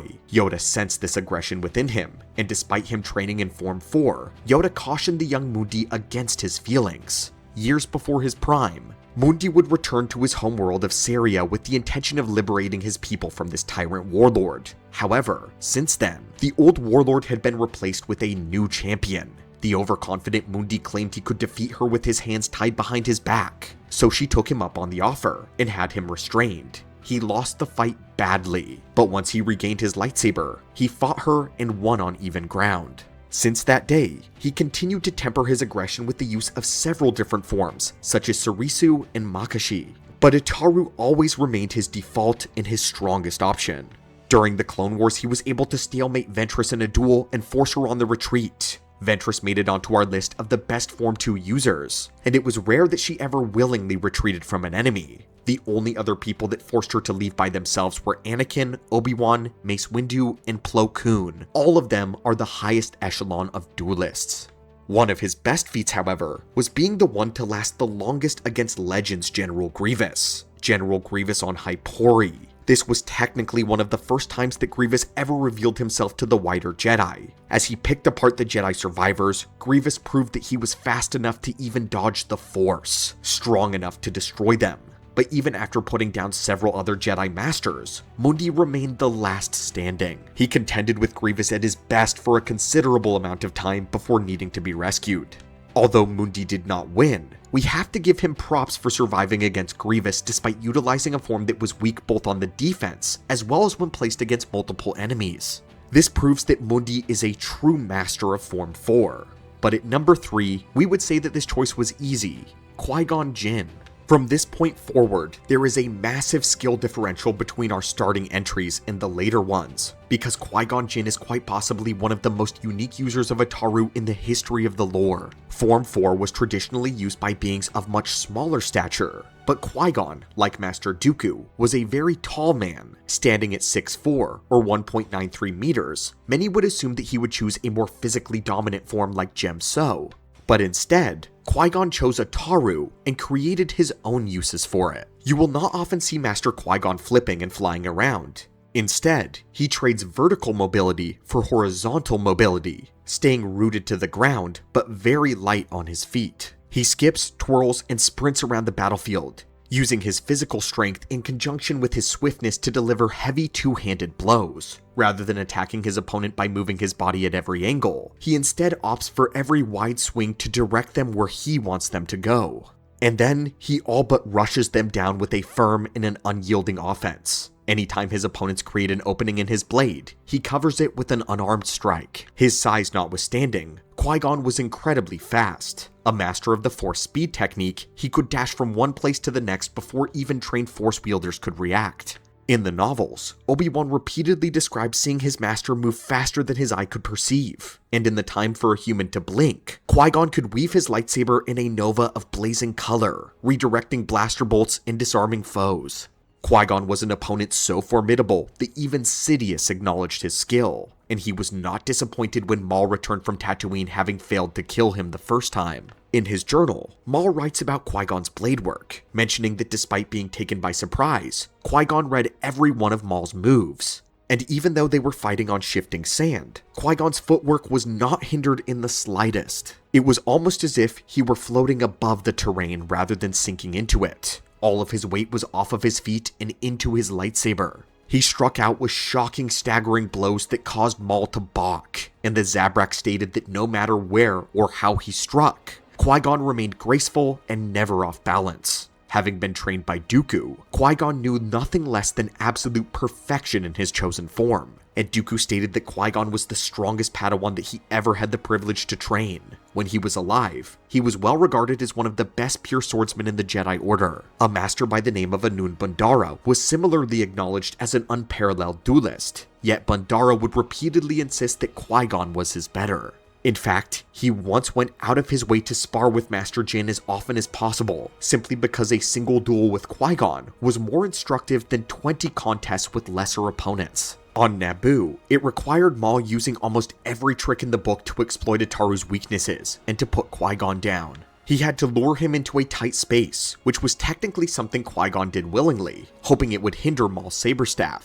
He had to keep him on the defense, and had to prolong the duel in order to tire him out. And even after all of that, he wasn't able to defeat Qui-Gon fairly. Maul had to compromise his own warrior's pride and use a dirty trick to finally land the killing strike. With all of these factors in mind, Qui-Gon Jinn's place as one of the best Ataru practitioners of all time is extremely well earned. But we feel the number 2 slot belongs to Grandmaster Satele Shan. Qui-Gon's skill is considerable, but it buckled against the power of a trained Sith assassin. Satele, however, made a career out of humiliating fully fledged Sith Lords. And not small fries either. She regularly changed the appearances of Sith Lords that sat on the Council herself. Her most well-known feat will always be her victory over Malgus on Alderaan. She had already fought and survived Malgus once as an apprentice, but when they met again several years later, they had a rematch in the forest. Satele put up a considerable fight against one of the most frighteningly powerful duelists in all of history, though she did lose her saber and had to finish the fight with force power. However, there was a Sith she mutilated through her weapon. One of the final conflicts of the Great War, Satele would lead the charge against the forces of Darth Mekis. Darth Mekis was a Dark Council member who specialized in the creation of superweapons and had built her fortress on Ren Var. Satele managed to circumvent her army and flank around back, confronting Mekis alone in her lab. Their duel is not shown, but Mekis did manage to escape. However, when we see her again, she is outfitted with all sorts of cybernetics on her limbs and body to keep herself mobile. Whatever Satele did to her nearly rendered her an invalid. And when she does face the small fries, they stand no chance. Wielding her blue saber staff, Satele charges straight through Sith marauders like they aren't even there. For her, Sith warriors were a dime a dozen, and her presence on the battlefield made that apparent. When heading for Malgus, she negligently drops 6 Sith marauders and war droids without so much as breaking pace. Battlefield dueling was so routine for her that Ataru's drawback towards multiple opponents was basically a non-issue altogether. She definitely made her master proud, considering she was trained by the battle master of the Old Republic, Cal Senderek. And honestly, it was difficult for us to choose whether or not she actually deserved to be number 1 or number 2. But we wouldn't feel right about displacing the actual champion of Ataru. Number 1, most assuredly, has to be Grandmaster Yoda. Throughout his long life, Yoda has mastered all 7 lightsaber forms, but when it comes to Ataru, he devoted himself to the study until he reached absolute perfection of the form. He officially held the title as the greatest duelist of the Jedi Order, and if we're speaking strictly about the blade, he has gone undefeated. Due to nearly 800 years of practice, he knows the Ataru arts at its highest level, and his mastery has caused others to describe him as virtually unstoppable. He shows no issues when facing multiple enemies whether or not they wield blasters. In fact, he often uses that fact against them to turn his enemies' marksmanship against their own forces. During Order 66, Yoda was able to cut down 8 soldiers from the Elite 501st in 6 seconds. And during the entirety of the Clone Wars, not a single squadron of battle droids, regardless of their model, could cause him any conceivable pressure. Being of a diminutive size himself, tight spaces don't seem to bother him much at all either, because every wall and surface is just another platform for him to jump off of. In canon, Yoda has even faced Grievous in a small control room, and simply jumped between the sabers of Grievous and landed on his head. In combat, he was imperceptibly quick, simply a streaking blur to all who beheld him. And by the time witnesses so much as registered the color green, the enemy was already down and Yoda's Geimer stick back in his hand. The only opponents that Yoda did not immediately humiliate in battle were the 2 strongest Sith Lords of the era. Against Dooku, the 2 were close to being even, but none of Dooku's tricks were able to avail him against his old master. Once, Dooku stated that he understood every weakness of the Ataru form, with its ridiculous acrobatics. This makes sense given how many sparring sessions he had with his own master and Qui-Gon. Yet, despite this full understanding of the form, Dooku was incapable of pinning Yoda down on Geonosis. Despite wanting to prove his superiority, Dooku was forced to distract the Jedi Master and flee. Against Sidious, a similarly powerful duelist, Yoda proved to be his superior. The 2 of them were the ultimate clash of light and dark. They were the avatars of their respective alignments in the Force. In that respect, they were largely the equal of one another. However, when it came to the lightsaber, Yoda was the better. Sidious was one who had similarly mastered all 7 forms, yet preferred Form 7 Juyo. This was also an incredibly aggressive style that channeled the Force into all of its strikes. And although it put Yoda to the ultimate test, Yoda eventually prevailed. Sidious begins their confrontation cackling with delight upon finally getting to show his power, but once the duel actually gets going, he begins snarling out of frustration. He is not able to put Yoda into a retreat, or so much as fluster him. During their engagement, he's shown struggling to even put the Jedi Master on the defense. In the original screenplay for Revenge of the Sith, it's revealed that Yoda actually disarms Palpatine of his lightsaber. This happens during the cut between their duel and the one on Mustafar. Ultimately, this forces Sidious to fall back on his Force abilities. But by the technical rules, this means that Yoda is the winner of their saber contest and the superior duelist all around. Though Yoda wasn't humiliating Dark Lords on the regular like Satele was, he's shown to have the capacity to do this. And to be fair, all of the feats that we even know about, which are already considerable, are still only taken from him at an advanced age. To this day, we have no idea what Yoda was like in his prime. In fact, the original idea thrown around for the second Force Unleashed game would have focused on a younger Yoda. This means we would have seen the same kind of grandiose displays of power that we see with Starkiller, or perhaps even on a bigger scale. Although this never came to fruition, the very fact that the intention exists means that it was never out of the equation that a Prime Yoda would have been godlike. But ironically, even without his youth, he stands head and shoulders above every Ataru practitioner in history, and we believe has rightfully earned his place as number 1. So my friends, what do you think of today's list? Were these the choices that you were expecting, or did you have others in mind? We're eager to know who you might have chosen instead, and who you hope to see in the remaining entries. Let us know in the comments down below if you're still enjoying this series and want to see more, and until next time, may the Force be with you. Hello again, Acolytes and Lore Junkies, and welcome back to the archives. In these recent few holocrons, we have undertaken the task of going through the 7 forms of lightsaber combat to find out who are the top 5 practitioners of each form. We are now over halfway through the series, and today we are tackling one of the most popular of the entire list, Form 5 Shien Djem So. If you haven't seen the earlier entries, then we highly recommend you check them out so that you know how we choose our masters. But in case you haven't, we think it's important for everyone to understand our parameters, focusing exclusively on the traditional 7 forms. For that reason, Jar-Kai will not be getting its own video, since it's more of a supplemental form rather than its own study. Also, because of that, certain post-Clone Wars duelists will not be making an appearance either. This is because very few of the EU Jedi actually specialized in any of the classical forms, only modified variants of them that were pieced together from the limited knowledge that they had available. Finally, perhaps most important for this specific video, our goal for this series is not to necessarily lay out who is the objective best lightsaber duelist, but rather to find out who truly exemplifies each form in its purest sense. With all of that said, let's begin. Also known as the Perseverance form, or the Way of the Krayt Dragon, Form 5 is divided into 2 separate paths of study. The first is the traditional style of Shien. The second is its dueling-focused variant Djem So. We will be accounting for both when deciding our top 5, although typically most Form 5 users prefer one over the other, like one might prefer a dominant hand. A mark of Form 5 in its expertise, though, is one who can seamlessly switch between both with equal levels of finesse. Historically, Shien was developed around the same time as Ataru was, since both were created by Form 3 users who wanted more offensive options in combat. Shien specifically is an evolution of Soresu's blast deflection.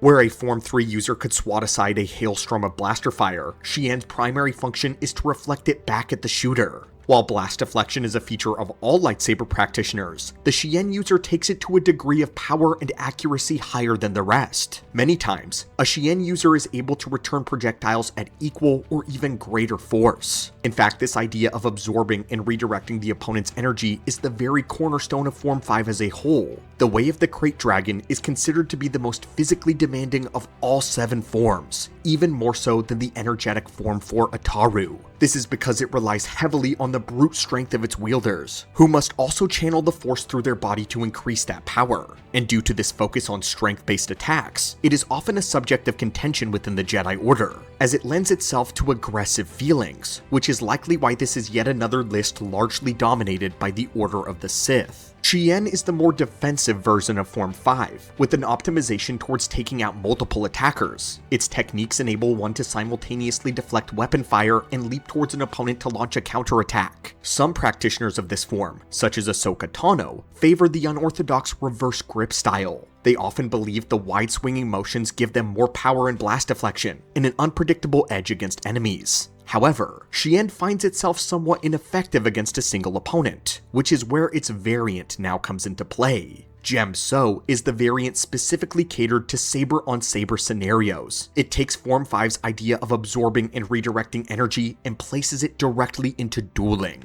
This technique is known as the fluid riposte, and it emphasizes the idea that a Form 5 user should almost always be on the attack. Rather than just straight blocking a strike, a Djem So master will turn their opponent's attack against them by a way of a parry, followed by a swift and a devastating counter. The strength of this user is their way of gaining momentum throughout a battle. If not dealt with soon, a Djem So practitioner will ramp themselves up into a steamroll, battering their opponents into submission or bulldozing them entirely. Energetic, powerful, and overwhelming, Form 5 and its masters are titans of the battlefield, shaking the earth beneath their feet with shattering blows. Though one of this form's few weaknesses is its lack of mobility in its footwork. Only a true Form 5 master knows how to circumvent this limitation and remain the dominant fighter in any situation. Now, before we get into our top 5 choices, we wanted to say that this was easily the toughest list to curate. We stated on our video on Ataru that we believed that that was the form with the most users. We have retracted that statement now, and firmly believe that Form 5 certainly has the most named practitioners in the lore, and all of them are considerably powerful duelists. Many of the finest combatants of the Jedi Council, such as Sei Tin and Plo Koon, were practitioners of the Perseverance form. Even Luke Skywalker could have made it on this list because of how well he tempers the aggression with his unyielding compassion.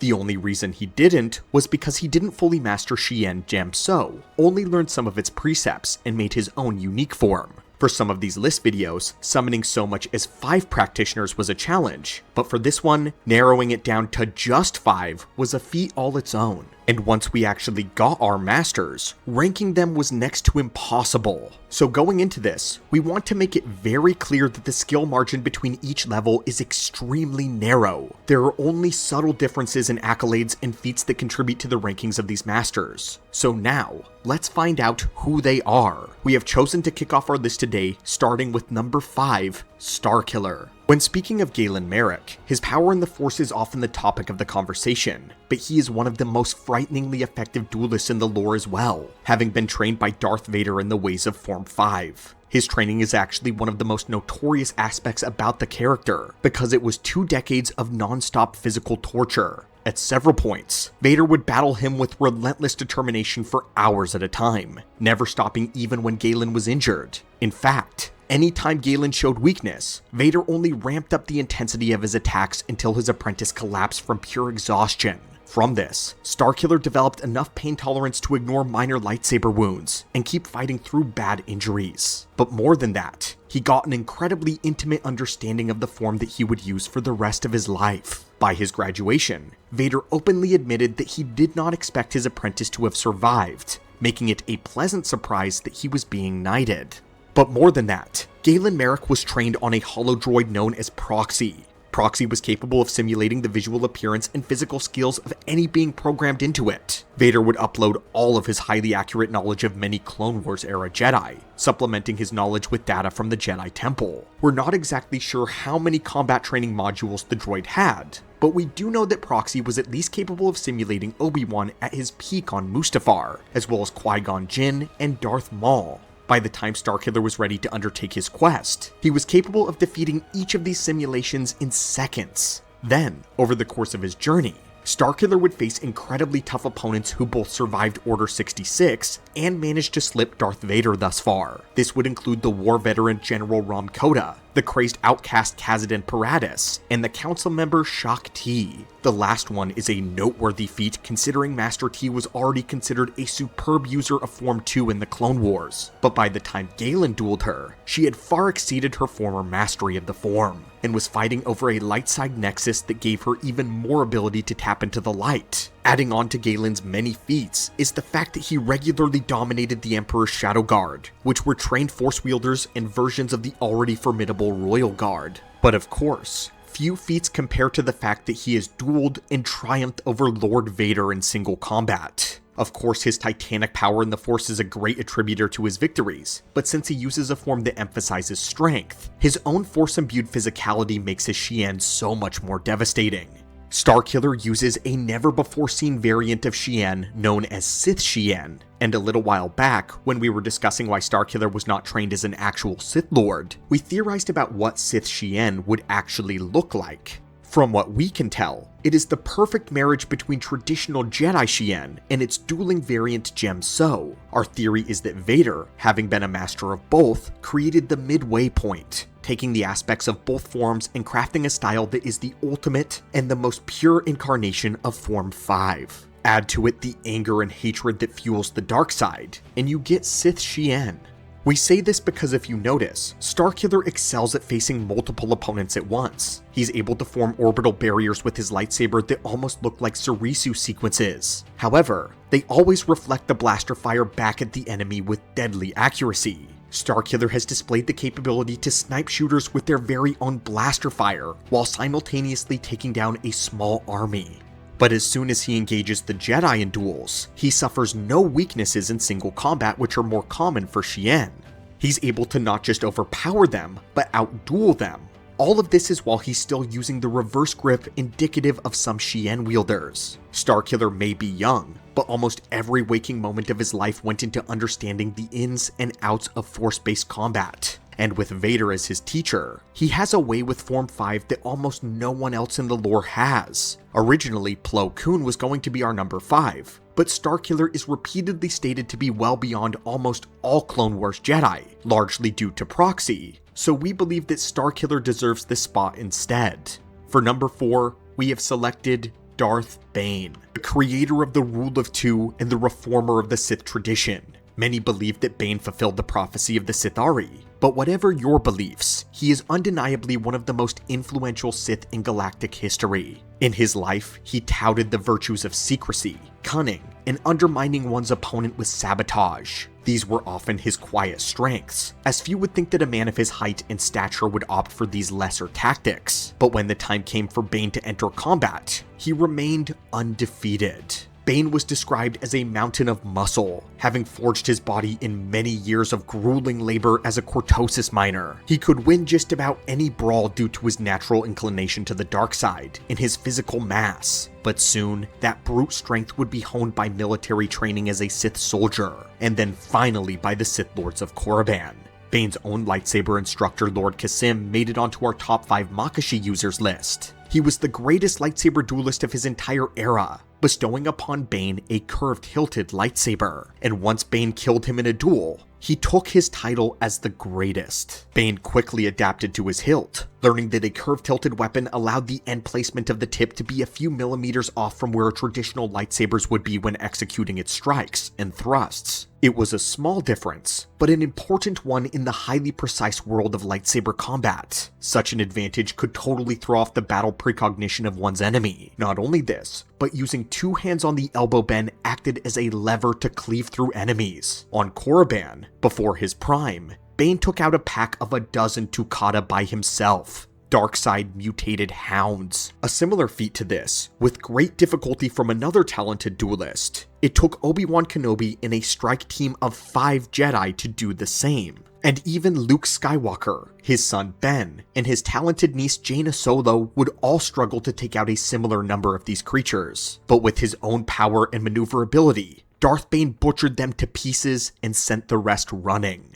Like we said earlier, Bane matched his own instructor Kasim in lightsaber combat, and though he wasn't able to defeat him at the blade alone, he still distracted him enough to kill him using the Force. This, of course, was still before Bane's prime. Once he approached the peak of his power, no Sith Lord wanted anything to do with him. He intimidated the likes of Lord Cordis, the headmaster of the Korriban Academy, as well as Lord Khan, the leader of the Brotherhood of Darkness. When the time came for him to challenge them, neither one was confident enough to raise their saber to his. On one occasion, Bane and his apprentice were dueling a strike team of Jedi on the world of Tython. He faced off against 2 of the Order's finest warriors, Valentine Farfalla, a veteran of the Light and Darkness War, and Master Raskta Lesu, an Ichani Jedi Master whose race was known for their dedication to combat. She was an exceptional opponent that even Bane recognized as a real threat. The 2 Jedi were also being empowered by battle meditation, yet neither one could overcome Bane.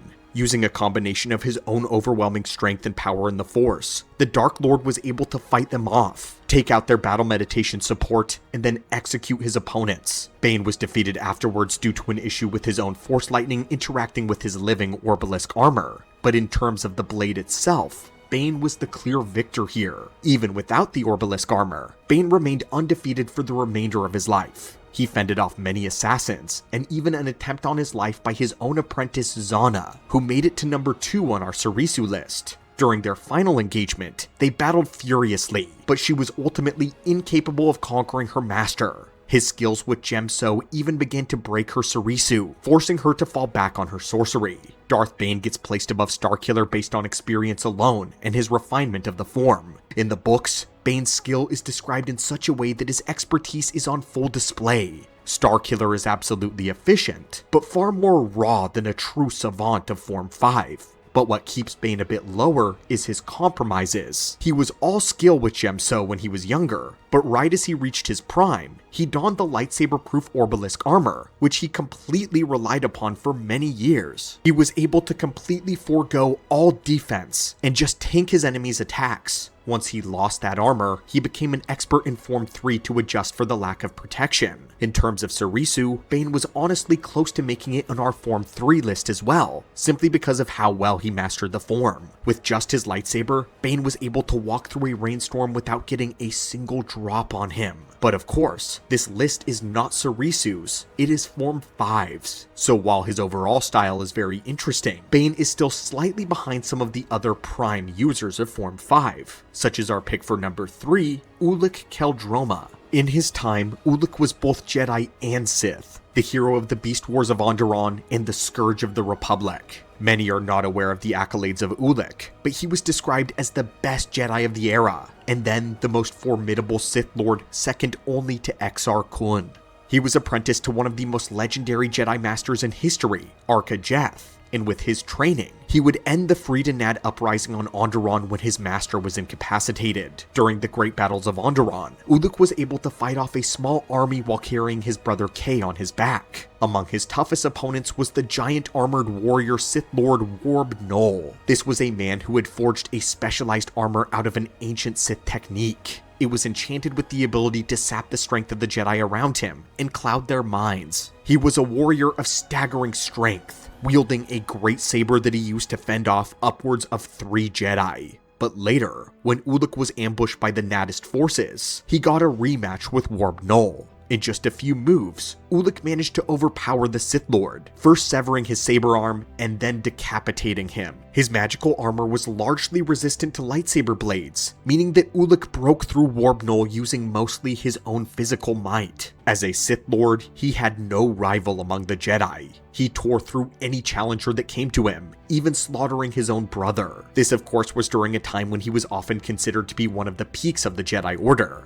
They actually had their study of the Force correct, trained very powerful students, and allowed members of the Jedi Order to have families. They were all very well balanced, in tune with the Force, and retained the knowledge of the ancient Jedi before them. But yet, none of these Jedi could withstand Ulic Qel-Droma as a Dark Lord, and even those that could not touch the Force but were extremely formidable, such as Mandalore the Indomitable, would also fail. Mandalore was the leader of the Crusaders, and challenged Ulic to a duel on his terms. Within the Valley of an Enemy World, Ulic faced off against Mandalore. Confident in his own powers, Qel-Droma submitted to any of Indomitable's wishes for their duel. Because of this, Ulic was forced to fight high off of the ground, suspended by bridges of large chains. Mandalore, however, got to use his war mount, a mechanized beast outfitted with an entire arsenal of ranged weapons. Due to Ulic's mastery of the sword, he managed to destroy the war mount within the first few minutes of the duel. When Indomitable complained about his lightsaber, Ulic extinguished it and submitted to using a Mandalorian war axe instead.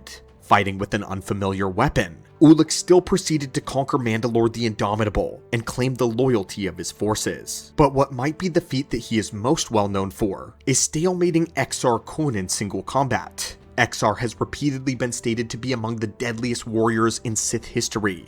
He was the one who brought the double-bladed lightsaber into the popular zeitgeist of the galaxy and signified it as a Sith weapon. While Ulic was always stated to be his second or his apprentice, he was still the only one to have ever resisted Exar Kun until outside intervention had to separate them. In our opinion though, what is his finest dueling feat is when he battled without the Force. This is actually what places him beyond Bane in our books. In the Bane novels, Bane temporarily loses his touch with his power and describes his practice with the lightsaber as clumsy and slow. While one can swing a lightsaber around like any sword, it is utterly lifeless in the hands of someone who cannot touch the Force. Ulic experienced this too when he was severed from the Force by Nomi Sunrider. 10 years into the future, Ulic was hunted down by a Jedi by the name of Silvar, who wanted to exact revenge on him for his actions. When she found Ulick, she entered a blood rage and attacked him relentlessly. Despite being devoid of the Force though, Ulick Qel-Droma was able to expertly defend himself in a prolonged engagement. But the kicker is that he didn't look as though he was desperate at all. He was actually holding back, trying to talk the Jedi down. Silvar never even won the battle by disarming him or striking him. Ulick willingly lowered his blade. For us, this makes him a master of lightsaber combat well beyond anything we see from most duelists. But as we enter the highest echelons, number 2 belongs to Anakin Skywalker, Darth Vader. Out of every Jedi in the Clone Wars, whether Padawan, Knight, or Master, there is no one who has engaged in lightsaber combat more often than Anakin Skywalker. Originally, he utilized Shien and made this his main course of study. Being very physically active, he was able to infuse all of his natural talent into the lightsaber to become powerful and gifted at a young age. And as power, body, and experience grew, his form became all the more devastating. Anakin spent most of his Padawan years dedicated to the lightsaber, much to the chagrin of some of his teachers. Just to prove himself capable, Anakin would spar repeatedly with the stimulation of Darth Maul in the Jedi Temple. He worked with it until he could defeat it faster than anyone else could, even Obi-Wan. His expertise in Shien allowed him to get himself and his friends out of some extremely difficult situations during his apprenticeship, and on several occasions, Anakin would even rescue his own master from hairy fights. However, Anakin would receive his first humbling on Geonosis. Anakin was one of the few Padawans that made it out of the arena, where they were all surrounded by legions of battle droids. With his blast deflection capabilities, Anakin kept himself and Padme alive throughout the battle, a battle that killed close to 200 Jedi. But thereafter, Anakin was humiliated by one Count Dooku.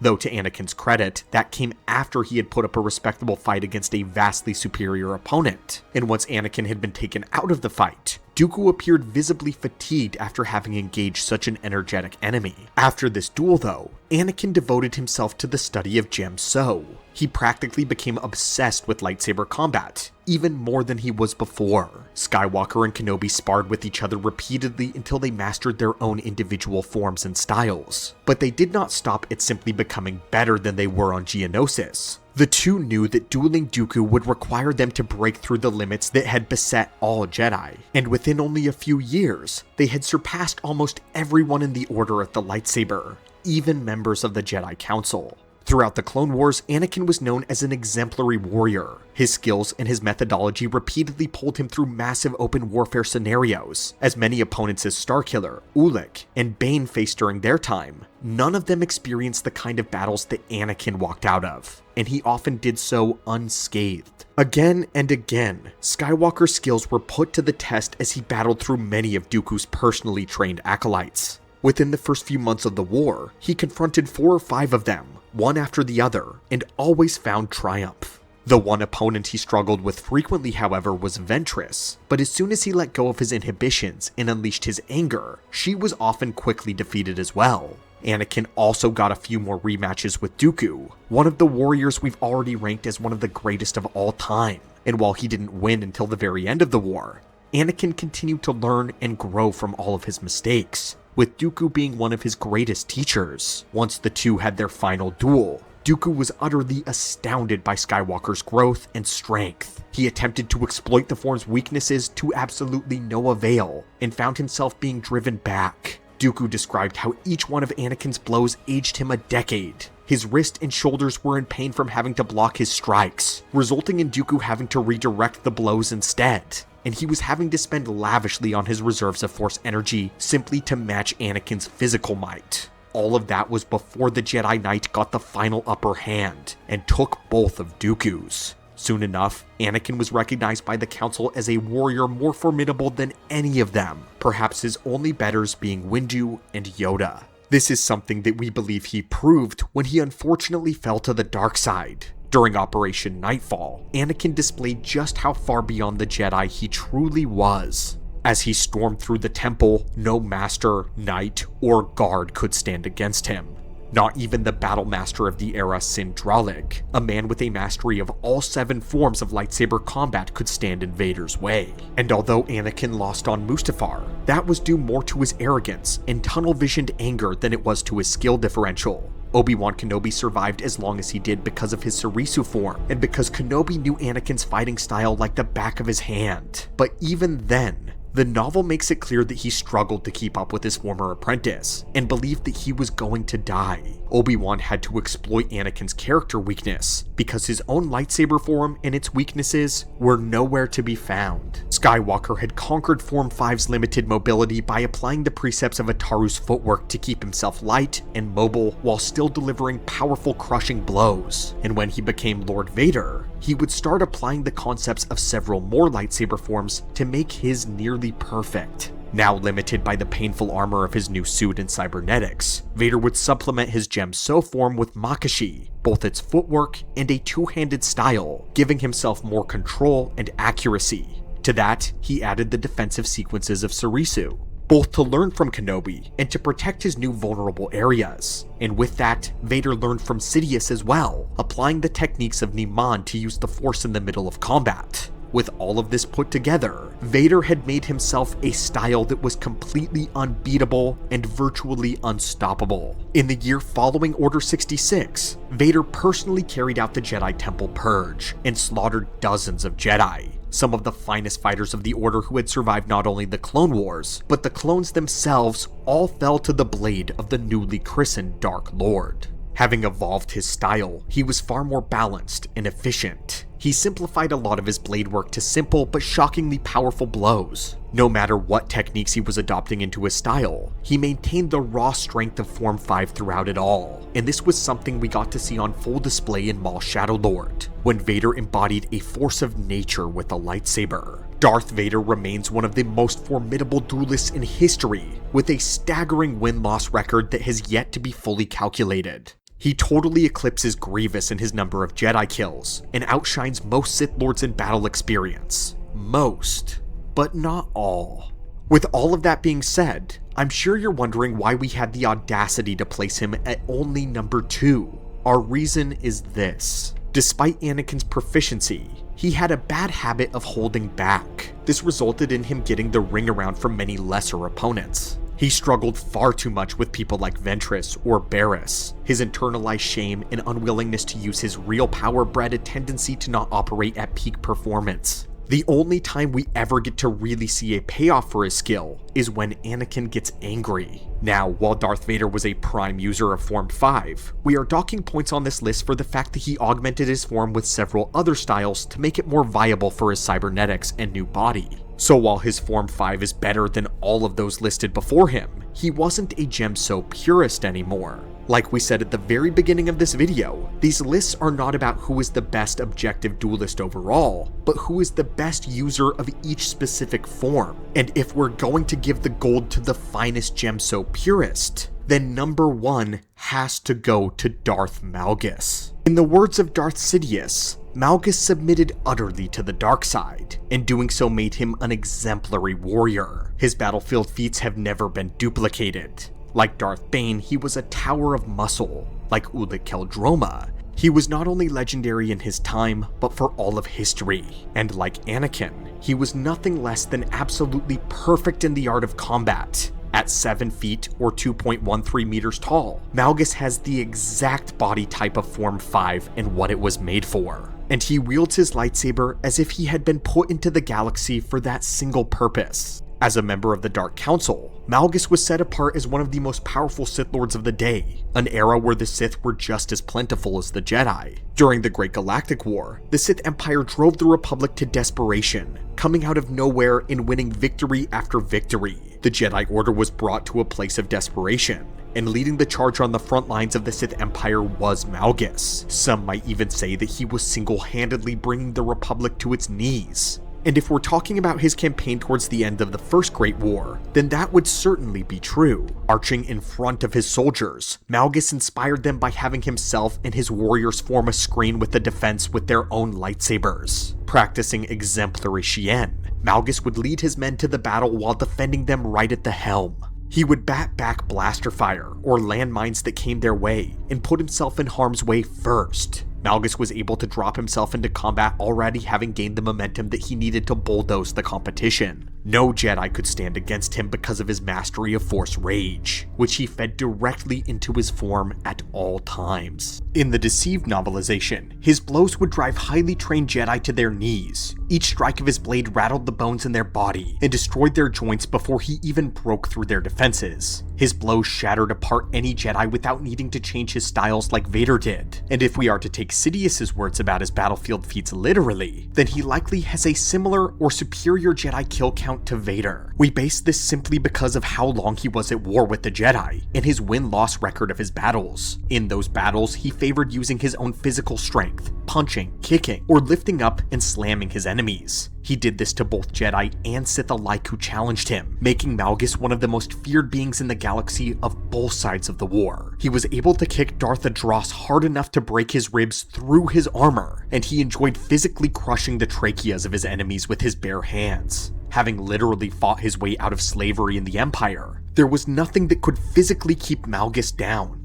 Even as an 18-year-old apprentice, he outshone his own master by killing the battlemaster Khao Sen-Derek, a master of all 7 forms. The only thing that hindered his growth within the Empire was his politics, which he had no true talents for. He was constantly having to answer to those who were weaker than he, such as Darth Angral. But the minute he broke free from the constraints of Vitiate's empire, those same people became his prey. Malgus humiliated Darth Angral in their duel, a man who was supposed to be his rival. When they actually faced off at the blade, Malgus toyed with him and made him not only look feeble, but weak, granting him death. The number 2 of our Ataru list happened to be Grandmaster Satele, and she got put there simply because of how well she lasted against Malgus. Yet she never actually defeated him at the blade. Even during their best match on Alderaan, Malgus cut her saber staff in 2 and had her dead to rights. Only through the help of Jace Malcolm and Satele's superior force abilities was the Dark Lord then put down. But even after having his chest crushed in over his lungs, that was not enough to stop the Dark Lord. It was barely enough to hinder his advance. After his adoption of a breathing mask, Malgus would proceed to claim his finest feat by sacking Coruscant. There,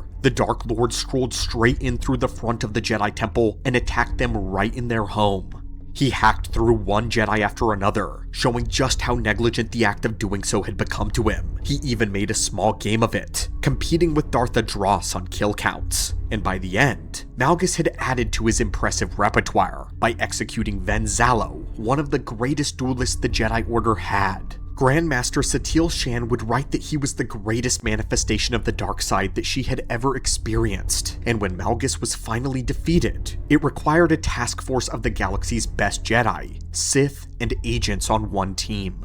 The hero of Tython had to lead them, being one of the strongest force wielders of the entire era, and even then, they didn't actually succeed in killing Malgus, only separating him from his weapon and took him into custody. A special prison needed to be constructed to contain the Dark Lord, as if he were some ancient curse to be kept away from the wider stars. Following this event, the hero of Tython would write that Malgus's Djem So was utterly flawless, and it was a stroke of luck that they defeated him at all. These are the accolades of a man who embodied the animal after which the form was named, because like a krayt dragon, he was dominant, terrifying, inevitable, and the very mention of his name struck fear into entire civilizations. So my friends, this was our ranking for the top 5 best users of Form 5. We know it was probably controversial to place Malgus over Vader or Anakin, so if you disagree with our placement, then please let us know in the comments your reasoning as to why.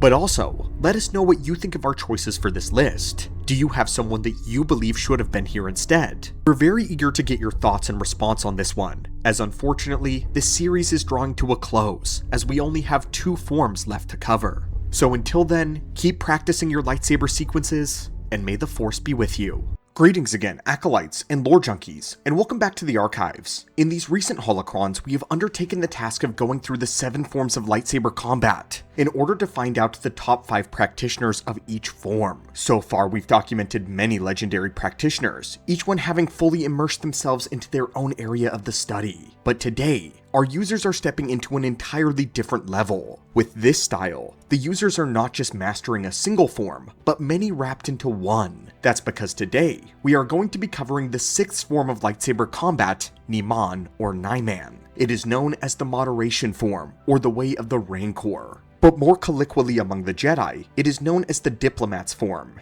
Niman is perhaps the most misunderstood of all of the 7 forms because it is all at once incredibly simple, yet terribly complex. Even its own names are a contradiction of one another, because how does a rancor of all creatures show moderation or diplomacy? I think the answer lies in the strange origin of the form, because Niman might be the only one of the 7 forms that originated outside of the Jedi Order. Despite being labeled the 6th form, it was actually in use prior, and around the time of the first form Shii-Cho, just not by the Jedi. The original Niman fighting style was practiced by the royal Makashi of the Kashi dynasty, and the very name was derived from their deities. The royals of the Kashi were talented swordsmen, with this style being the staple of their people. Niman was very similar to the dual-wielding art of Jar Kai, which is why the 2 styles work so well together if one were to practice them both. But ironically, it would come to be known to the Jedi through one of their enemies, the Legions of Leto. Zendor was a Dark Jedi, and the leader of the First Great Schism, but he himself originated from the Kashi and is actually the one who brought Niman to his followers. Back in this day, Jedi and Dark Jedi were still using metal swords, so the style lent itself well to their technology. Zendor, his Legions of Leto as well, used this style during the War of the First Great Schism between themselves and the Jedi Order. Following the Dark Jedi's defeat, however, many Jedi would adopt Niman into their own blade style. However, it seems something has fundamentally changed in the style used by the Kashi and the Legions of Leto, because the Form 6 that we all know is more of an appropriation of that ancient sword style, one which has been changed to suit the needs of the Jedi. By the time of lightsaber technology and more advancements, more forms were added, and Niman became officially labeled as Form 6. While the roots of the style remained the same, its blade work became an amalgamation of the previous forms of combat, most specifically Forms 1, 3, 4, and 5. Makashi influences are apparently absent from Form 6, which is why it is erroneous to say that it's a mix of all of the forms put together, and that is inaccurate. It was a jack-of-all-trades style with broad emphasis and a little need for continuous and dedicated practice, and it would find a niche among Jedi consulars of all people, who instead preferred to focus on diplomacy and meditation in the Force rather than strict combat. Hence, how it came to be known as the Diplomat's form. And according to Star Wars Insider number 62, the form actually remains the standard lightsaber style within the Jedi Order. So if you're analyzing a particular Jedi and having difficulty placing exactly what form they're using, it is more than likely that they are practicing Niman. Form 6 covered many of the basic moves of lightsaber combat, but due to its emphasis on overall moderation, its focus on blade work was somewhat relaxed. The most important observation to be made about Form 6 is that its greatest strength is that it had no significant weaknesses, but by that same token, its most detrimental weakness is that it had no significant strengths either. It was a generalized form meant to be versatile for any situation a Jedi could find themselves in. This often made it ill-suited for lightsaber dueling or fighting on an open battlefield, but it was perfectly adequate for facing down criminals and thugs. Due to its jack-of-all-trades nature, the success of this form was largely dependent on the user's intuition and improvisation skills, as well as their creativity. This makes Niman an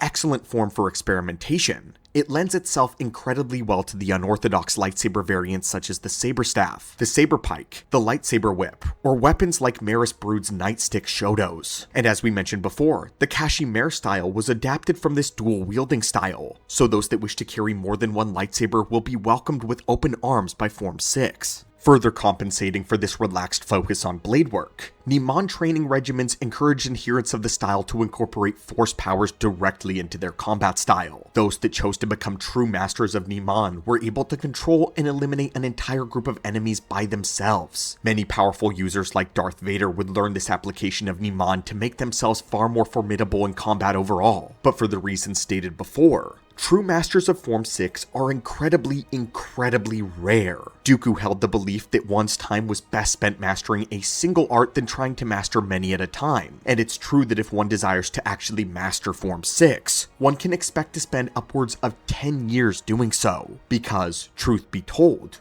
you wouldn't be studying a single form, but 4, with the addition of incorporating force powers, or a second blade if you chose. It is very obvious to tell who is a Niman practitioner and who is a Niman master. All of the practitioners, the The dabblers that just needed a form to say that they have one were the first to fall in the Battle of Geonosis, and they were the reason that the form basically went out of style during the Clone Wars, because it caused the deaths of hundreds of ill-prepared Jedi. Even some of the stronger users of the form, like Joe-clad Danova, were killed, despite being known experts of the style. But when you truly encounter a master, they are utterly unstoppable, fluidly moving from one sequence to the next, seemingly having an answer for everything their enemies throw at them. So now, let's meet who these masters are. Beginning with number 5, we have the Jedi Battle Master, Sin Drallig. I hope you now understand just how dangerous Form 6 truly is by the fact that we've placed its typical poster boy at the very bottom of our list. But of course, the fact that he made the list at all is a testament to his insane skill. We are still considering him one of the top 5 practitioners of Niman in history, so he is by no means a slouch. Sin Drallig was the lightsaber instructor at the Jedi Temple during the Republic Classic era, and well as the Clone Wars. He taught many young Jedi throughout his life, including Obi-Wan and Anakin when they were both initiates. At the same time, he was also the chief of security, putting him in charge of the elite royal guard, and in the Star Wars Encyclopedia, he was noted as the Temple's finest swordmaster. This might place him in the same tiers as Windu, Obi-Wan, Dooku, and even Anakin. There is some evidence to this, as Dooku once suggested that Grievous would not be capable of defeating Sin Drallig. Master Drallig was actually experienced in all 7 forms of lightsaber combat, as most battle masters in history were. However, what sets him apart from the others is that instead of preferring one form, he compiled all of his knowledge into just Niman. This made him an exceptionally talented duelist, as he was, in effect, using all of the forms at once. His blade work was described as focused and deliberate, but also incredibly energetic. He could move in a blur, executing so many slashes at once that his opponent had no time at all to block one of them. One of his finest feats of speed is slashing apart an activated grenade before it had a chance to explode, and doing so with such precision that it rendered it useless. During Order 66, Sin Drallig was the most formidable duelist in the entire temple besides maybe Shaak Ti. In canon, Vader had killed Ti while she was still meditating, which meant that his only real challenge at the lightsaber was the Battle Master. Sin Drallig had been left without Temple Guard support, so it was just himself and 2 Padawans against Lord Vader. The children were dropped almost instantly, and only Master Sin could give the enemy a good fight. In Legends, their duel is given much more detail in the Revenge of the Sith video game, where Sin Drallig is an opponent much more difficult than many of the others. Only the heightened powers and cutting-edge skill of Lord Vader could triumph over this battle master. But moving on, for number 4, we have placed Kreia,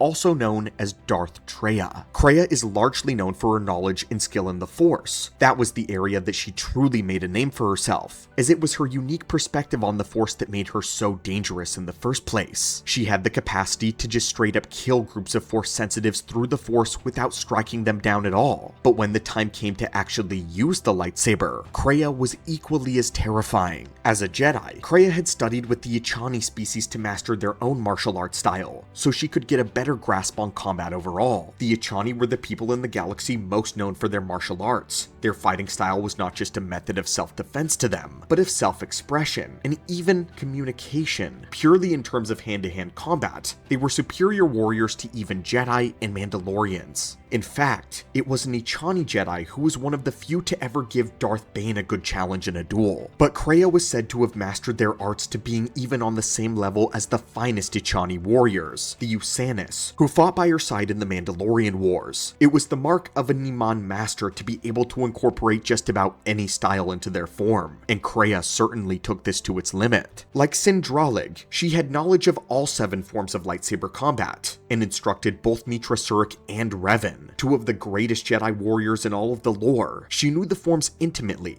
and was able to give a concise description of each and every one of them. But she was credited for saying that a true master of the lightsaber could switch between any one of the styles seamlessly, and she was such a master. In choosing Niman, Kreia enabled her to use any lightsaber technique she wished from her vast repertoire of knowledge, but more specifically, she imbued every aspect of her lightsaber combat with the Force. She was an expert in Niman's way of weaving Force attacks into blade work, but she also wielded her blades with the Force as well. She was an expert in the extremely rare and difficult art of kinetic combat, which was the practice of wielding one's lightsaber with telekinesis alone. It required an insane amount of focus to manipulate a lightsaber blade through the Force with the same precision that one might with their own hand. Few Jedi could do so even with one blade, and the most recognizable of them was one of Yoda's species, the council member Vandar Tok'er. Kreia was able to do so with 3 blades at once, creating a vortex of lightsabers that could intercept even the strongest and fastest Jedi. It was said that when she was in charge of the Sith Order, which at the time contained legions of elite warriors and assassins, that Kreia maintained leadership by the saber. She was capable of defeating any of them in a duel, including Sion and Nihilus. The 2 Sith had to combine their powers to strip her of the Force in order to betray her. They chose not to. Perhaps they could not engage her at the blade. In keeping with her more unorthodox attitude, Kreia was also a user of Trakata, which was the disparaged art of deactivating and reactivating one's lightsaber in combat for the purposes of trickery. Niman's accepting style of blade work allowed for Kreia to use just about any technique necessary to achieve victory, and it supplemented her very practical views on the Force, the Jedi, and the Sith. Moving on, at number 3, we have decided to place A'Sharad Het, also known as Darth Krayt, one of my favorite Legend Sith Lords. A'Sharad easily finds himself as one of the most impressive lightsaber users that few ever acknowledge. On this channel, we like to champion the underrated characters, and A'Sharad Het might be one of the most overlooked powerhouses in the entirety of Star Wars lore. He began his life as the son of the legendary Jedi duelist Sharad Het, who went rogue from the Jedi Order, deciding to live among the Tusken Raiders of Tatooine. A'Sharad was raised in the warrior culture of the Sand People, but given Jedi discipline and grace by his father. He was trained in the arts of the Jedi, but from birth learned how to wield both a lightsaber and a Gaddafi stick, sometimes both at the same time. A'Sharad once slew a krayt dragon as a rite of passage into manhood, which was a Tusken tradition. However, after his father was killed by the notorious Jedi killer Aurra Sing, A'Sharad accepted Ki-Adi-Muണ്ടി's offer to become his Padawan. Mundi made it onto our list of the finest users of Ataru, being second only to Master Yoda in skill. Mundi helped teach A'Sharad how to temper his rage, which was inherent in those raised as Tuskens, and Mundi himself knew the ways of tempering one's anger as well, considering he too had to do this in his youth. A'Sharad Het took to wielding 2 lightsabers, both his own and his father's, and swore vengeance upon Aurra Sing. Eventually he would find and defeat her at the blade, despite still being a Padawan. It should be noted that Aurra Sing was a failed Padawan that continued to train herself to kill Jedi. She was skilled in both blasters and the lightsaber, using both to kill Jedi and collect their weapons. She had murdered many Jedi in the past, and had even gone the distance with Qui-Gon and Obi-Wan Kenobi, but the only one to finally do her in was A'Sharad Het, though it came at the cost of him giving into his aggression. Seeing this as a major issue, the Jedi Council switched his training over to a different Jedi, Anya Kuro, also known as the Dark Woman. She was a Jedi with a very brutal and unorthodox training style, one meant for problematic Padawans. She was also a specialized lightsaber duelist, one who would eventually go the distance with Darth Vader. She partially trained Ki-Adi-Mundi as well, and by the time she was done with A'Sharad Het, he was capable of standing up to her in a sparring match. By the onset of the Clone Wars, A'Sharad had become a Jedi general, and would fight throughout the entire war, gaining victory in many engagements.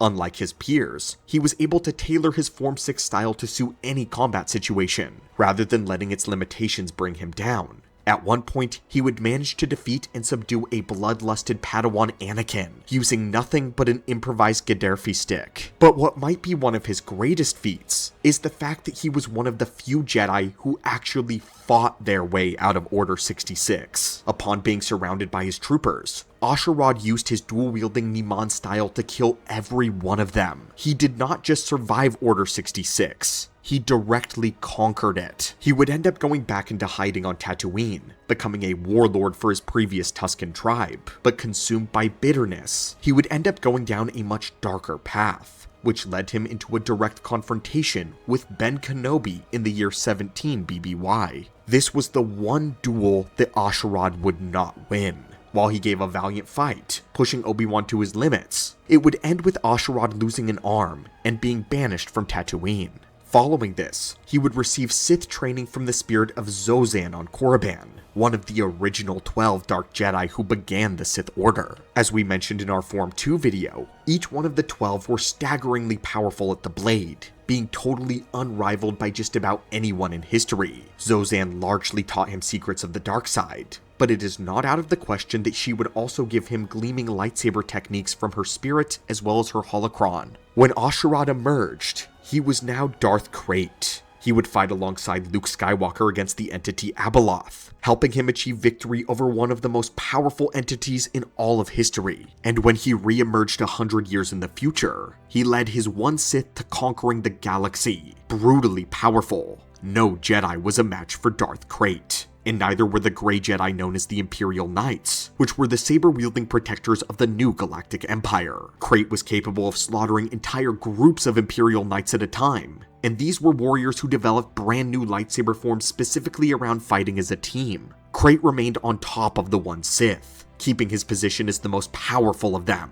And up until the very end of the Legacy comic, he could comfortably defeat Cade Skywalker in just about any duel. Over the course of his very long life, Krayt has claimed to have faced and killed thousands of enemies, and given his no-nonsense attitude and battlefield feats that we have seen, we are inclined to believe him. For number 2, we have selected Revan. Though the way I see it, spots 3 and 2 could basically go as interchangeable. At the lightsaber, Revan was viewed as invincible. Specializing in Form 6, Revan wanted to create a style that would embrace any and all techniques that he could learn and discover. And of all of the lightsaber duelists, few had an arsenal of combat knowledge like Revan. As a young Jedi, he learned from not only Kreia, but a number of different Jedi Masters as well. He learned as many techniques as possible from the Jedi before ultimately realizing that he had nothing left to learn from them at all. He would continue to search for new powers after this, battlefield techniques. Even while going to war with the Mandalorians, Revan would learn. Across both the Mandalorian Wars and the Jedi Civil War, Revan remained virtually undefeated, being heralded as the champion of the Jedi. Chris Avallone, lead writer of Knights of the Old Republic 2, stated that there weren't many people ever to face Revan across a battlefield and survive that encounter. If you remember what we said about the Echani and Kreia section, then we know this. Revan absolutely wiped the floor with the Echani armies. Chris Avallone would go on to say this: the greatest among the Echani are said to be able to read their opponent's moves so well that they can predict the path of a battle several seconds, sometimes even minutes in advance, by gauging their opponent's fighting style, heart rate, and their movements in combat. In many ways, the Echani see combat as a rapid Dejeric game, calculating feints, attacks, and dodges with a speed that few can surpass. Only Revan ever demonstrated such a skill in war, and even as he slaughtered them, the Echani still respected him. And if you remember the man Usanus, the best of the Echani that Kreia fought alongside, Revan defeated him in mere minutes. This came despite Usanus' incredible skill, and the fact that he fought with lightsaber neutralizing cortosis in his blades. This wasn't the first warrior society that Revan massacred while gaining their respect either. He did the exact same to the Mandalorians. He became adept at taking out their basilisk war mounts and could face any one of them in combat and triumph. The Mandalorians later said that it was only due to Revan that the Republic won that war. The Mandos regarded him as a worthy opponent, and some descendants would continue to worship his memory well into the future. Revan was known for stepping out onto a battlefield and slaughtering armies. He led his warriors from the front lines, making strategies, executing them with incredible precision. But one can be a master strategist and still get beaten if they don't have the skill to match it. But Revan had both and then some. Ironically, despite Niman not allegedly being suitable for duels or open battles, Revan specialized in both areas. He didn't just cover Form 6's weaknesses, he eliminated them entirely, and then turned them on their heads. No Mandalorian, no Jedi, and no Sith could fight him. The proof is that he bested Mandalore the Ultimate in single combat and claimed his mask. Malak, his apprentice, once challenged him for the title of Dark Lord. Revan humiliated him by taking his jaw off with the lightsaber, yet leaving him alive. In the Jedi Civil War, every battle was lost the minute Revan arrived on the battlefield. A Jedi strike team led by the Sentinel Bastila Shan engaged him on his flagship in an assassination attempt. Every one of them perished by his blade, and Bastila would have as well, had Malak not turned on Revan and fired on his ship. The redeemed Revan would end up besting an empowered Malak on the Starforge. This occurred while Malak was basically invincible from the Starforge's secret power of siphoning energy from captured Jedi. Not even the Sith Emperor Darth Vitiate could overcome Revan's lightsaber, and he had to resort to his Force abilities. As for what weapons Revan actually preferred, it's a little inconsistent. There are many depictions of him simply wielding a blue or a purple blade. The most popular depictions of Darth Revan show him dual-wielding red and purple lightsabers together, and the redeemed Revan only used a single green lightsaber. Either way though, it just goes to show that whether with one blade or several, he is equally as deadly, and most assuredly deserves his place on this list. But for the number 1 spot, Niman and Form 6 will always belong to the Dark Lord of the Sith, Exar Kun. The margin between Revan and Exar may not be very large, and sometimes admittedly it can be difficult to prove Exar's mastery due to his lack of feats, but when we analyze exactly what he learned, what his era looked like, and his accolades, we will understand that he is not only the most formidable Niman user, but perhaps one of the most dangerous individuals to ever hold a lightsaber. Exar Kun started out as the most talented student of the legendary Jedi Master Vodo Siyosk Boss. He went nearly undefeated in all of the sparring matches with his fellow pupils, and would even triumph in a spar against his own master. Master Vodo didn't actually use a lightsaber, but instead he fought with a staff that was imbued with the power of the Force. This made it dense enough to combat lightsaber blades, but when dueling his Padawan, Kun's incredible strength allowed him to shatter straight through the staff of his old master. Throughout his entire life, Exar Kun was completely undefeated in combat. The only person who came remotely close to him was Ulic Qel-Droma, who dueled him to a stalemate years before Exar's prime. The two would have gone on for hours had they not been stopped by the arrival of the ancient Sith spirits. But as Exar Kun grew in power and learned more knowledge of the Sith, he far surpassed Ulic and became something else entirely. He would wage war with the Republic and a Jedi Order that was in one of its most powerful eras. At the time, Jedi were still allowed to have families and had much more freedom in what they could study. As a result, many of the Jedi were extremely powerful and dedicated to the Force, but not a single one of them could stand against Exar Kun for even a few minutes. Not even the greatest of Jedi Masters, Odan a veteran of Naga Sadow's Great Hyperspace War, Ud Banar, a venerable librarian, and Vodo Siyosk Boss, Exar Kun's own master. None of them were a match for him, and would die quickly. In the end, it required what was left of the entire Jedi Order to combine their power to put a stop to one of Kun's rituals. Only that managed to end his tyranny, as no one could stop him in direct combat. One of the many attributors to Kun's skill and power level comes from the ancient Sith knowledge that he studied during his tenure. He was obsessed with the lore of the Sith, and would greedily consume any scroll, tome, or holocron that he could get his hands on. Most of the time, this yielded knowledge about magic and alchemy, which he used to create horrific beasts and cursed temples on Yavin 4. But one particular holocron in his possession granted him knowledge of unparalleled lightsaber skill. It was said to be one of the strongest Sith holocrons ever constructed, containing hundreds of thousands of years of Sith history. Later historians theorized that it could have been created by the Jedi exiles Ajunta Pal, and his lot who had began the Sith Order as we know it today. This fact holds a lot of power and water considering that Exar looted it from Odan. In the Golden Age of the Sith comics, Odan was a historian who specialized in the study of Sith histories. He was one of the few Jedi that had exclusive knowledge about Ajunta Pal and the 12 Exiles. The holocron he possessed contained information about them, possibly meaning it could have been one of theirs. Exar Kun killed Odan-Ur and took the holocron from him, and after this point, there was a significant rise in Exar Kun's power and skill level at the blade, and then later, Kun proudly announces that he had learned ancient Sith lightsaber techniques. This all leads us to assume that he learned from this holocron directly from the Exiles, who were all unrivaled duelists. In the words of Kreia herself, if you were to face one of the ancient Sith in lightsaber combat, you would quickly learn that we are as children playing with toys in comparison to the old masters. And these very masters, Ajunta Pal and Tulak Horde, made it to the upper echelons of our Form 2 list. If Exar Kun did learn their knowledge, which it's quickly becoming apparent that he did,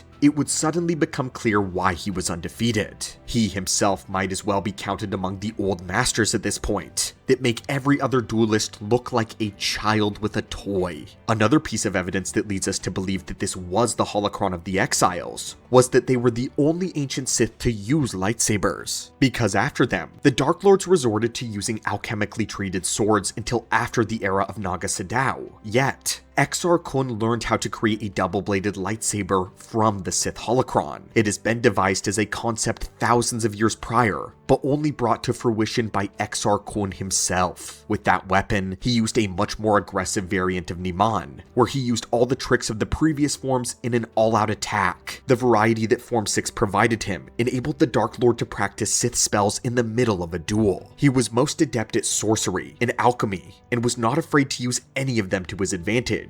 Even though he didn't need to, Exar Kun was a dirty fighter. Not only did he rapidly employ force abilities when in combat, but he would also adjust his lightsaber as a form of trickery. Not only was he one of the first dual-phase lightsaber wielders in history, popularizing the double blade, the dual-phase function was one that allowed a user to adjust the length and potency of their lightsaber on the fly. Exar Kun was known to shorten or extend his lightsaber at will to catch his opponents off guard. In that way, he was sort of using the ideology of Trakata long before Trakata was ever even invented, due to his legendary accolades and his reputation, along with the attitude by which the Jedi of his era approached him. We can only say that Exar Kun must be the finest user of Niman in history. But now, my friends, what do you think of our list? It's almost ironic that a form which many see as the weakest all-around dueling style happens to have some of the most powerful users. It's one of my favorite parts of the lore. I like when certain force sensitives can take something others claim to be ineffective and make it into something absolutely terrifying. It's a testament to the strength and skill of the individual to make something as middle of the road as Niman and become the terror of history books with it. But of course, we have to know, do you agree with our placements here? And are there any other Niman users that you think should have been mentioned and included in our list? Also, given what you've seen accomplished by these duelists, do you believe that you would be willing to take up the study of Form 6? And if you could pick one of them as your master, who would it be? But as always, thank you guys so much for watching the channel. Hit that subscribe button as we journey towards 2 million, and may the Force be with you.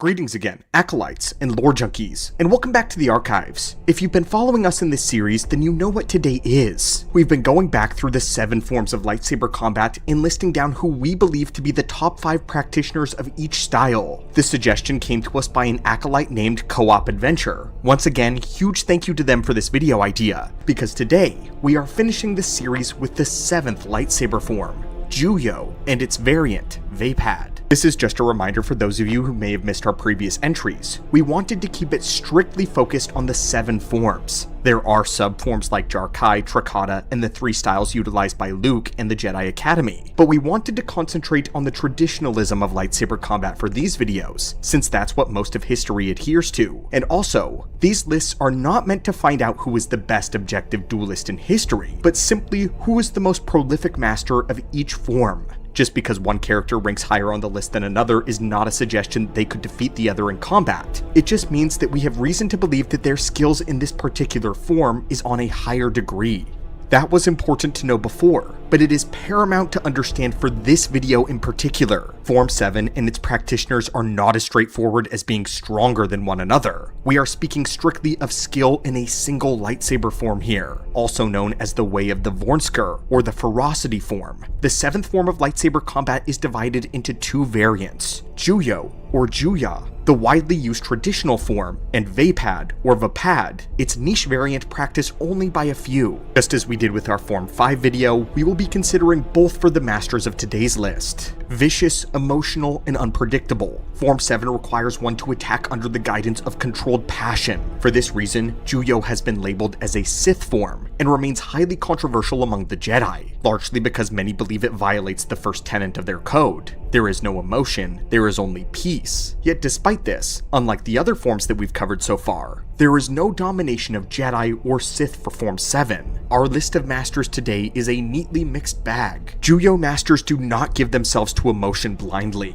They channel their inner turmoil into a mental forge, one that provides them passion to power their raw and their furious strikes. A true Jedi expert of the form keeps these emotions locked within that forge. But for the Sith, Juyo becomes the purest embodiment of the dark side. One can drill these sequences into their head through regular practice, but they can never truly be using Juyo until they allow excitement, passion, and rage to color their actions. Form 7 is difficult to master. Its movements are sharp and chaotic and occur in quick bursts. The blade work is described as chaotic, erratic, and contains the capability to eviscerate lone enemies. In fact, it is stated that a true Form 7 master could totally shred apart the defenses of a Form 3 practitioner. Sindralig listed its characteristics as being bold and direct, making it more acrobatic and kinetic than Form 5, but much less elaborate than Form 4. Because of this, it is very physically demanding as well as demanding on one's force reserves and mental state. Unsurprisingly, Form 7 is expressly meant for lightsaber duels and can be very dangerous in 1v1 scenarios. Though unlike the other dueling forms, it doesn't exactly suffer against multiple enemies. Juyo practitioners can be quite comfortable when facing more than one opponent. It has very few weaknesses besides these. This form makes tunnel visioning easy,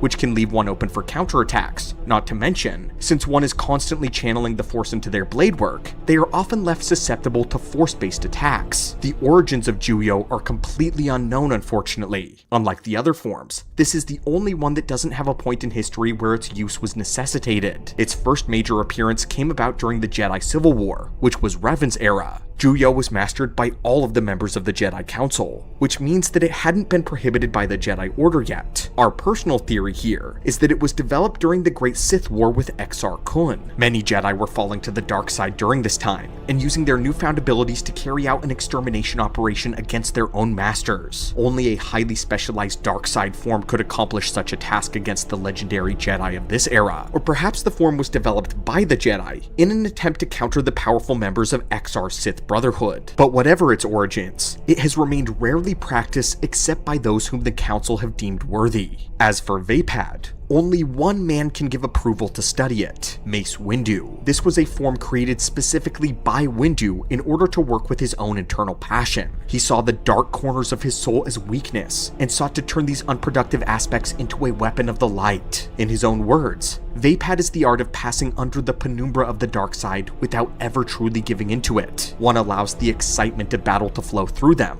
along with the thrill of victory. Suddenly their blade whips around and appears as though it has dozens of blades, all striking from various directions at once. During this process, the Vaapad practitioner becomes one half of a superconductive loop, wherein they will embrace the darkness of their opponent and then reflect it back onto them. Just in the same way a lightsaber can bat away blaster bolts, so too does Vaapad deflect the dark side itself. In a way, one might even say that Vaapad is the inversion of Juyo and its very counter, though unfortunately, several have studied its ways and fallen to the dark side as a result. This would include Sora Bulk, Quinlan Vos, and Depa Billaba. For this reason, Windu vowed to keep the study of Vaapad only to himself, and let its knowledge die with him. Both variants of Form 7 are topics that could be dissected at length, but it is time for us to talk about the ones who have already done that, and become the masters of the form. Now, before we get into the meat of the list, we wanted to give another disclaimer. The order of this list may upset some people if they don't understand how our criteria works. Just like we did with our Form 5 video, there is not a large gap in skill between any of our picks today. This is especially true for our top 3. Of all of our lists so far, this was the hardest to rank, and the final selections could each reasonably be considered number 1. But the biggest thing to keep in mind is that we are not ranking these duelists based on their overall power or their complete dueling skills. We are exclusively focusing on their knowledge and mastery of the 7th form of lightsaber combat. So with all of that said,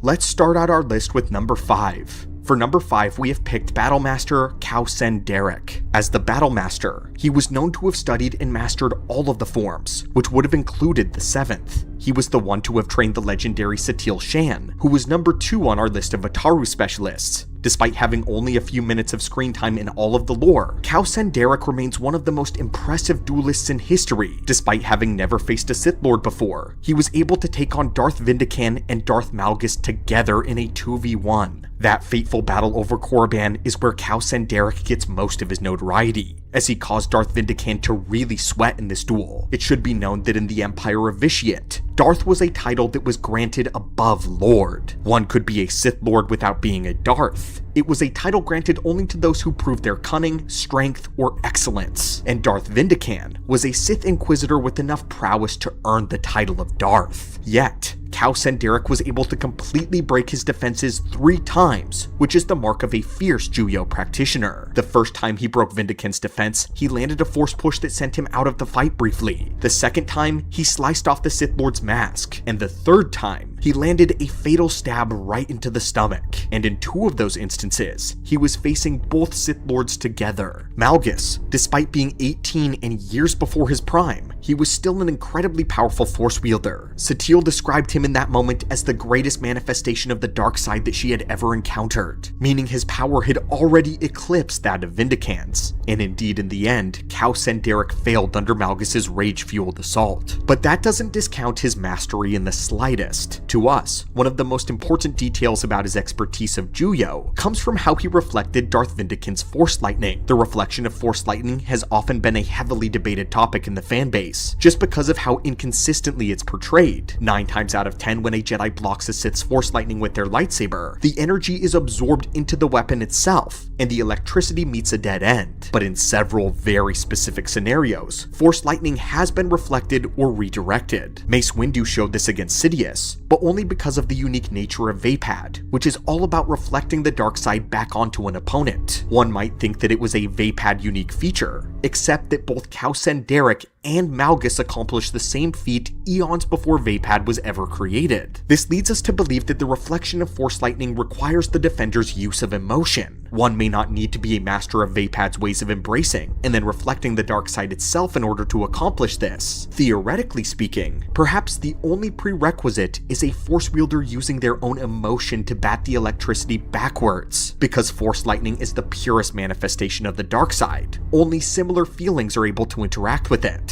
This may be why Malgus, who is a Form 5 user, was able to wrap the Force Lightning of Darth Angral around his blade like a cobweb and throw it back. And Khao-Sen Derek's reflection of Vindican's power may allude to the fact that he is harnessing the inner excitement required to use Form 7. That's just our theory anyway, and we think it betrays a higher understanding of the form, earning him a place on this list. For number 4, we had to place Maul. Darth Maul is an exemplary warrior, trained by Sidious since infancy in Legends. He was trained much in the same way that Starkiller was, which was all about pushing his limits and forcing him to endure great pain. When training physically, Sidious wouldn't even allow him to brace himself for a fall. According to the Dark Lord, if Maul was ready to fall, this means that he was already expecting failure, which is intolerable for a Sith Lord. Maul was drilled constantly and quickly adapted to the warrior ways of the dark side. The legend on how he developed his saber staff is a bit inconsistent in the lore. In one obscure comic, Maul got the inspiration from a Jedi Master, one who defeated him using only a quarterstaff. But in the Darth Plagueis novel, Sidious states that he had improvised the weapon by welding 2 lightsabers end to end. Originally, he had been wanting to emulate a native Zabrak weapon, but Sidious was impressed that he had basically come up with a classic Sith weapon all on his own, so Sidious supplied him with the real blueprints for the actual saber staff design. Using this weapon, he gained skills that even Plagueis believed were formidable. Plagueis himself was also an expert duelist. Even if he didn't care much for lightsaber combat in general, he still saw only a recording of Maul and felt that he was quickly becoming invincible against any Jedi. Maul exemplified one of the best core principles of Juyo, the constant channel channeling of the Force. He was a master at the ability of Force Valor that carried his body beyond any natural limits and constantly flushed it with energy. Because of this, he was just as agile as an Ataru wielder, but channeled all of the dark side's energy into his blade work as well. Despite his ferocity, Maul was described as elegant and precise, taking to heart the art of combat and making it a core part of his very being. And according to the Shadowhunter novel, he had fully mastered the double-bladed lightsaber. With it, he had fully incorporated a Jar-Kai variant of Juyo. As an apprentice, Maul was a match for several beings on the High Council, the proof of which is him besting Qui-Gon in single combat. There were few external forces at play in the battle, and when the two were alone, Maul proved to be the better and wore down the Jedi Master. Qui-Gon Jinn was easily one of the Order's top duelists, which was why he had previously gone into great detail on it. And to prove this was no fluke, Maul was also the killer of Master Anun Bundara, a highly skilled duelist who was roughly equivalent to Qui-Gon, as the two often trained together. He had quickly defeated Komori Vosa, one of Dooku's fallen Padawans. Vosa was a fine warrior who had become the leader of the Bando Gora after being expelled from the Jedi. Maul once encountered her, and despite having a blast wound to his shoulder, he exemplified Form 7 by seeming to be everywhere at once. He threw her into a hopeless retreat and mocked her own Jar-Kai style until she was forced to relent. Many assassins were sent to kill him, and yet none prevailed. Many of his opponents were in the Darth Maul comics from 2000. In those comics, one of Black Sun's own saber-wielding assassins was executed before she could even finish a sentence with Maul. The same happened to 7 of the galaxy's most dangerous individuals, who all attacked Maul at once. And finally, he would even best a Night Sister by breaking straight through her magic-enhanced blade. This was a feat showing how much pure kinetic power he could generate through Form 7. During his return in the Clone Wars, he repeatedly proved to be a match for Obi-Wan, and it soon became clear that Kenobi was the only one fit to duel him, because when anyone else tried to, they were utterly destroyed. This happened to 2 Jedi Masters, Bru Jun Fan and Ko Solak, who were specifically chosen to find and assassinate Maul. Each one was well regarded for their combat prowess, and both of them together were hacked apart by the Sith Lord. Then of course, we can't forget that he was able to go the distance with Darth Sidious, albeit briefly. He had the help of Savage for most of the duel, but when it came down to just the 1v1, he still managed to land a kick. Against Palpatine, a single kick is a huge win. And speaking of which, it is time to talk about our top 3. The top 3 are so close that they might as well be equal to one another. We might even say that they aren't actually being ranked sequentially here, but are more like 3 contenders for the number 1 slot. From here, we're going to give our own placements for them, but we invite you to rank them yourselves in the comments below. With that being said,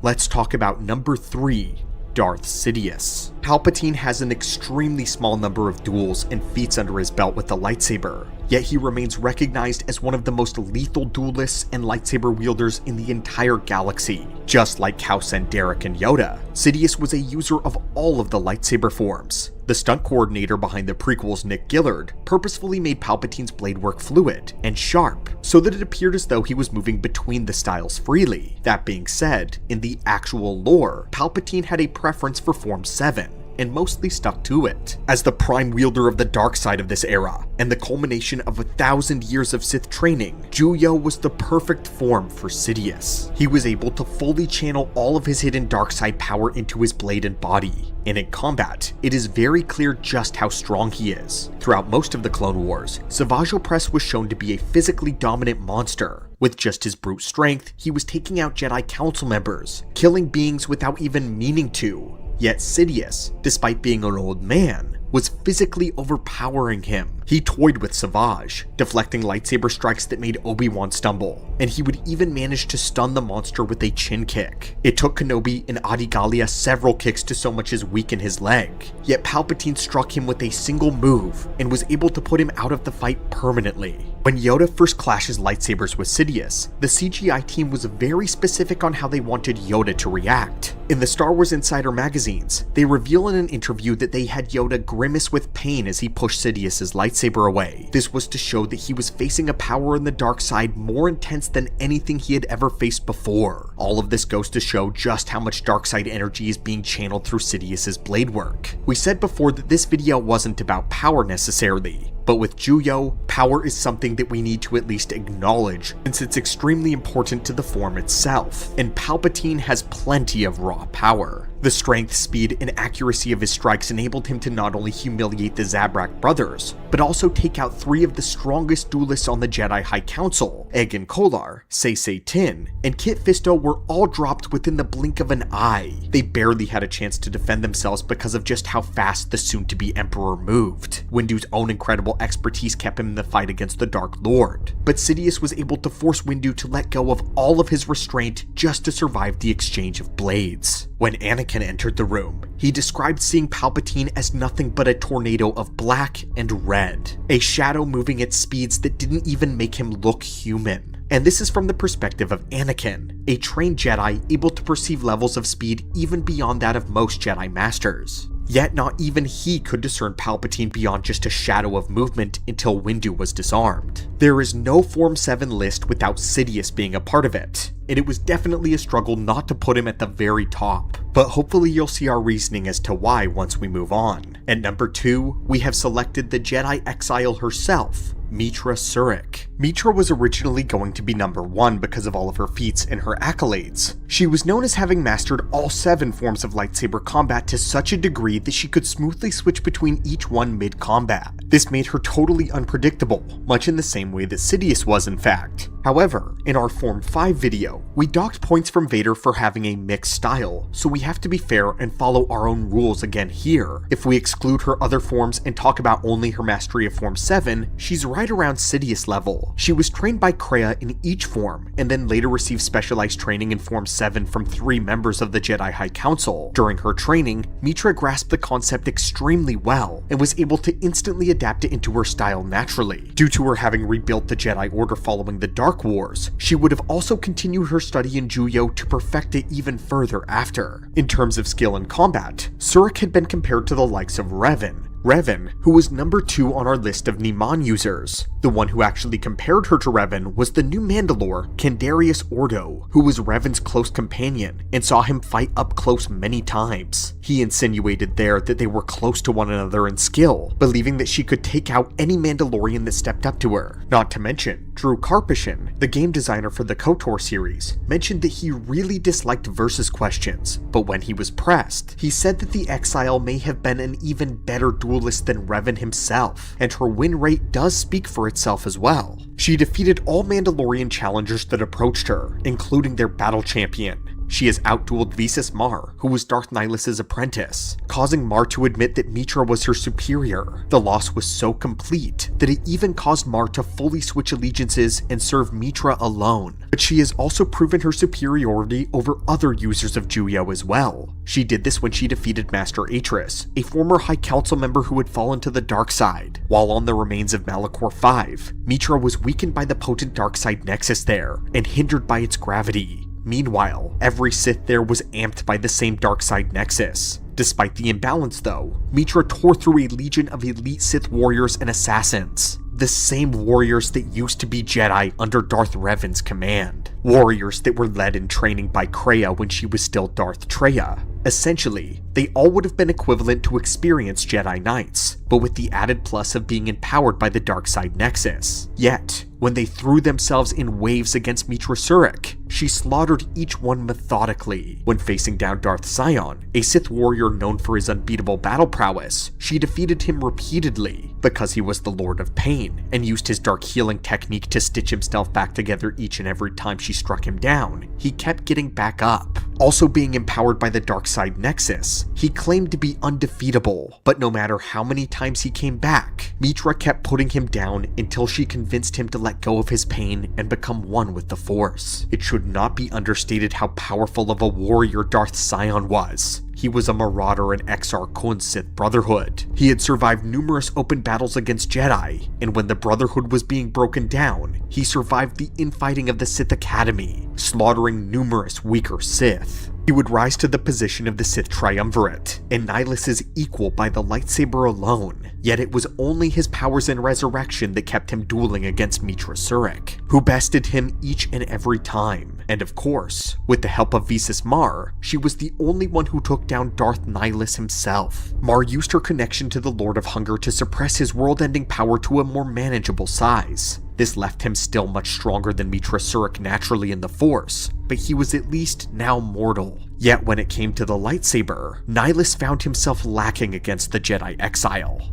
Capping off her great adventure was of course her victory over Kreia as well. Kreia made it onto our list of Niman users, a being who was so gifted at the blade that neither Nihilus nor Darth Sion wished to contend or challenge her. They simply stripped her of the Force and cast her out. Yet Meetra Surik was able to fight through all of her tricks and her telekinetic lightsaber technique and movements to eventually cut her down. If her win rate isn't enough though, she finished her career by killing a pair of Darth Vitiat's royal guards, each of whom were given powers by the Emperor himself. It should be noted that these guards were far more powerful than even the higher echelons of Sith Lords of this time. This fight took place after the guards had just finished executing the entire Sith Dark Council, and finally, during her and Darth Revan's final confrontation with Vitiat, she actually managed to disarm the Sith Emperor of his lightsaber, making her final act one of her greatest feats. We would say that Meetra Surik may be the strongest overall duelist on this list, but once again, when speaking purely of Form 7, it's more than likely that she remained around Sidious's level, without augmentation from the other forms in her arsenal. But Sidious, Meetra, and our final pick are likely close to one another. If we had to choose the champion of Form 7 though, we would have to go with Mace Windu. Our decision is largely because he knew the form so well that he was able to create his own variation of it. This is not something often talked about, but Windu does know Juyo intimately. He would have had to in order to create Vaapad. He knows the form inside and out to the point of inverting its very principles on its head. One has to be an expert at the blade to create their own fighting style, and make it an actually effective one at that. And with his style, he was repeatedly stated to be the finest Jedi duelist of the Clone Wars, second only perhaps to Yoda. Some even called him the champion of the Order. Mace was able to bring to a stalemate Darth Sidious. His knowledge of Form 7 was able to contend so well with the Dark Lord that neither could actually gain an advantage over the other. It was Sidious's raw power and strength that caused Windu to strain. He had to let go of all of his Jedi restraint and sink totally into Vaapad to continue reflecting Sidious's power. In the end, Windu was able to draw upon Anakin's fear to give himself enough power to kick Palpatine's lightsaber away and defeat the Sith Lord. Mace Windu has never lost a lightsaber duel. He is said to be one of only 2 Jedi in the Order that could rival Dooku at the blade. This is told to us both in Yoda Dark Rendezvous and in Star Wars Insider number 109, where they simultaneously say that on neutral ground, Windu is Dooku's only equal. There was a time when Dooku and Windu briefly duel on Boss Pity, however it was on uneven terrain, and Dooku was in a hurry to escape. As soon as he knocked Windu down into a pit, he sicced some Magna Guards on the Jedi Master. This bought him enough time to eventually flee, giving us an inconclusive decision on who actually won this contest. That being said, it should be known that Sidious considered Dooku's skill to be a threat to his own at the very least. On Harun Kal, Windu was able to defeat Kar Vaster, a Force-sensitive wielding massive bladed vibro shields, who was stated to be on the same potential level as Anakin Skywalker when on Harun Kal. After this fight, Windu faced down his former apprentice, Depa Billaba. She had fallen to the dark side, and was using Vaapad for the ways of evil. While actively drawing from the strength of other individuals, Depa attacked Windu with a savage fury. At the beginning of the engagement, she had gotten the jump on him, stabbing him with her lightsaber. This is so impressive, because Windu is essentially fighting off an empowered, bloodlusted user of Vaapad while critically wounded. And he did so with finesse, emerging the victor. Windu managed to best another Vaapad user in the form of Sora Bulk as well, his colleague who helped him develop the form in the first place. Bulk had attempted to ambush Windu, but failed to defeat him in an actual duel. In fact, he was subsequently humbled, as Windu lectured him on the true principles of Vaapad and forced him to flee. In that exact day, Windu also forced Ventress to run, making him one of the only Jedi she ever willingly ran away from. Windu easily defeated Quinlan Vos, one of our Ataru champions, and he was holding back. It should be known that Quinlan ended up being the one to ultimately kill Sora Bulk. In canon, Windu would also defeat the Jedi Master Proset Dibs, who would go on to become a dangerous Inquisitor because of this encounter. Just about every Jedi duelist in the Order humbled themselves before Windu, including Obi-Wan Kenobi and Anun Bundara, two Jedi close to the skill level of Qui-Gon Jinn. Windu would also completely stomp Uda Khalid, a known Jedi killer, in less than 3 moves, astounding the Warlord with his sheer speed. And of course, we can't forget Jango Fett, the Mandalorian that was able to shoot straight through the defenses of even Soresu wielders, and had previously killed several Jedi with his bare hands. His combat prowess was such that it even earned him the respect of Dooku, and through the Force, Windu was aware that Jango could kill him in an instant. Yet, through his own expert use of Form 7, Windu was able to advance and decapitate Jango. Windu may not have dropped entire legions of Force wielders the same way that Mitra did, but he has consistently dominated very prominent names in the Clone Wars, and that is why we believe that Mace Windu is the greatest wielder of Form 7 in the lore. And so, my friends, this is our list of the top 5 users of Form 7. And perhaps the conclusion to our series. We say perhaps because there is a lot more we could do with this concept. The original commenter, Co-op Adventure, suggested that we now take the number 1s of each list and rank them to see who is the best duelist overall. That might be an extremely difficult task, but we're willing to hear out your guys' opinion on this. If you enjoyed the series and want to see more, perhaps an expansion including EU duelists, be sure to let us know down below. And until next time, choose your form wisely, and may the Force be with you.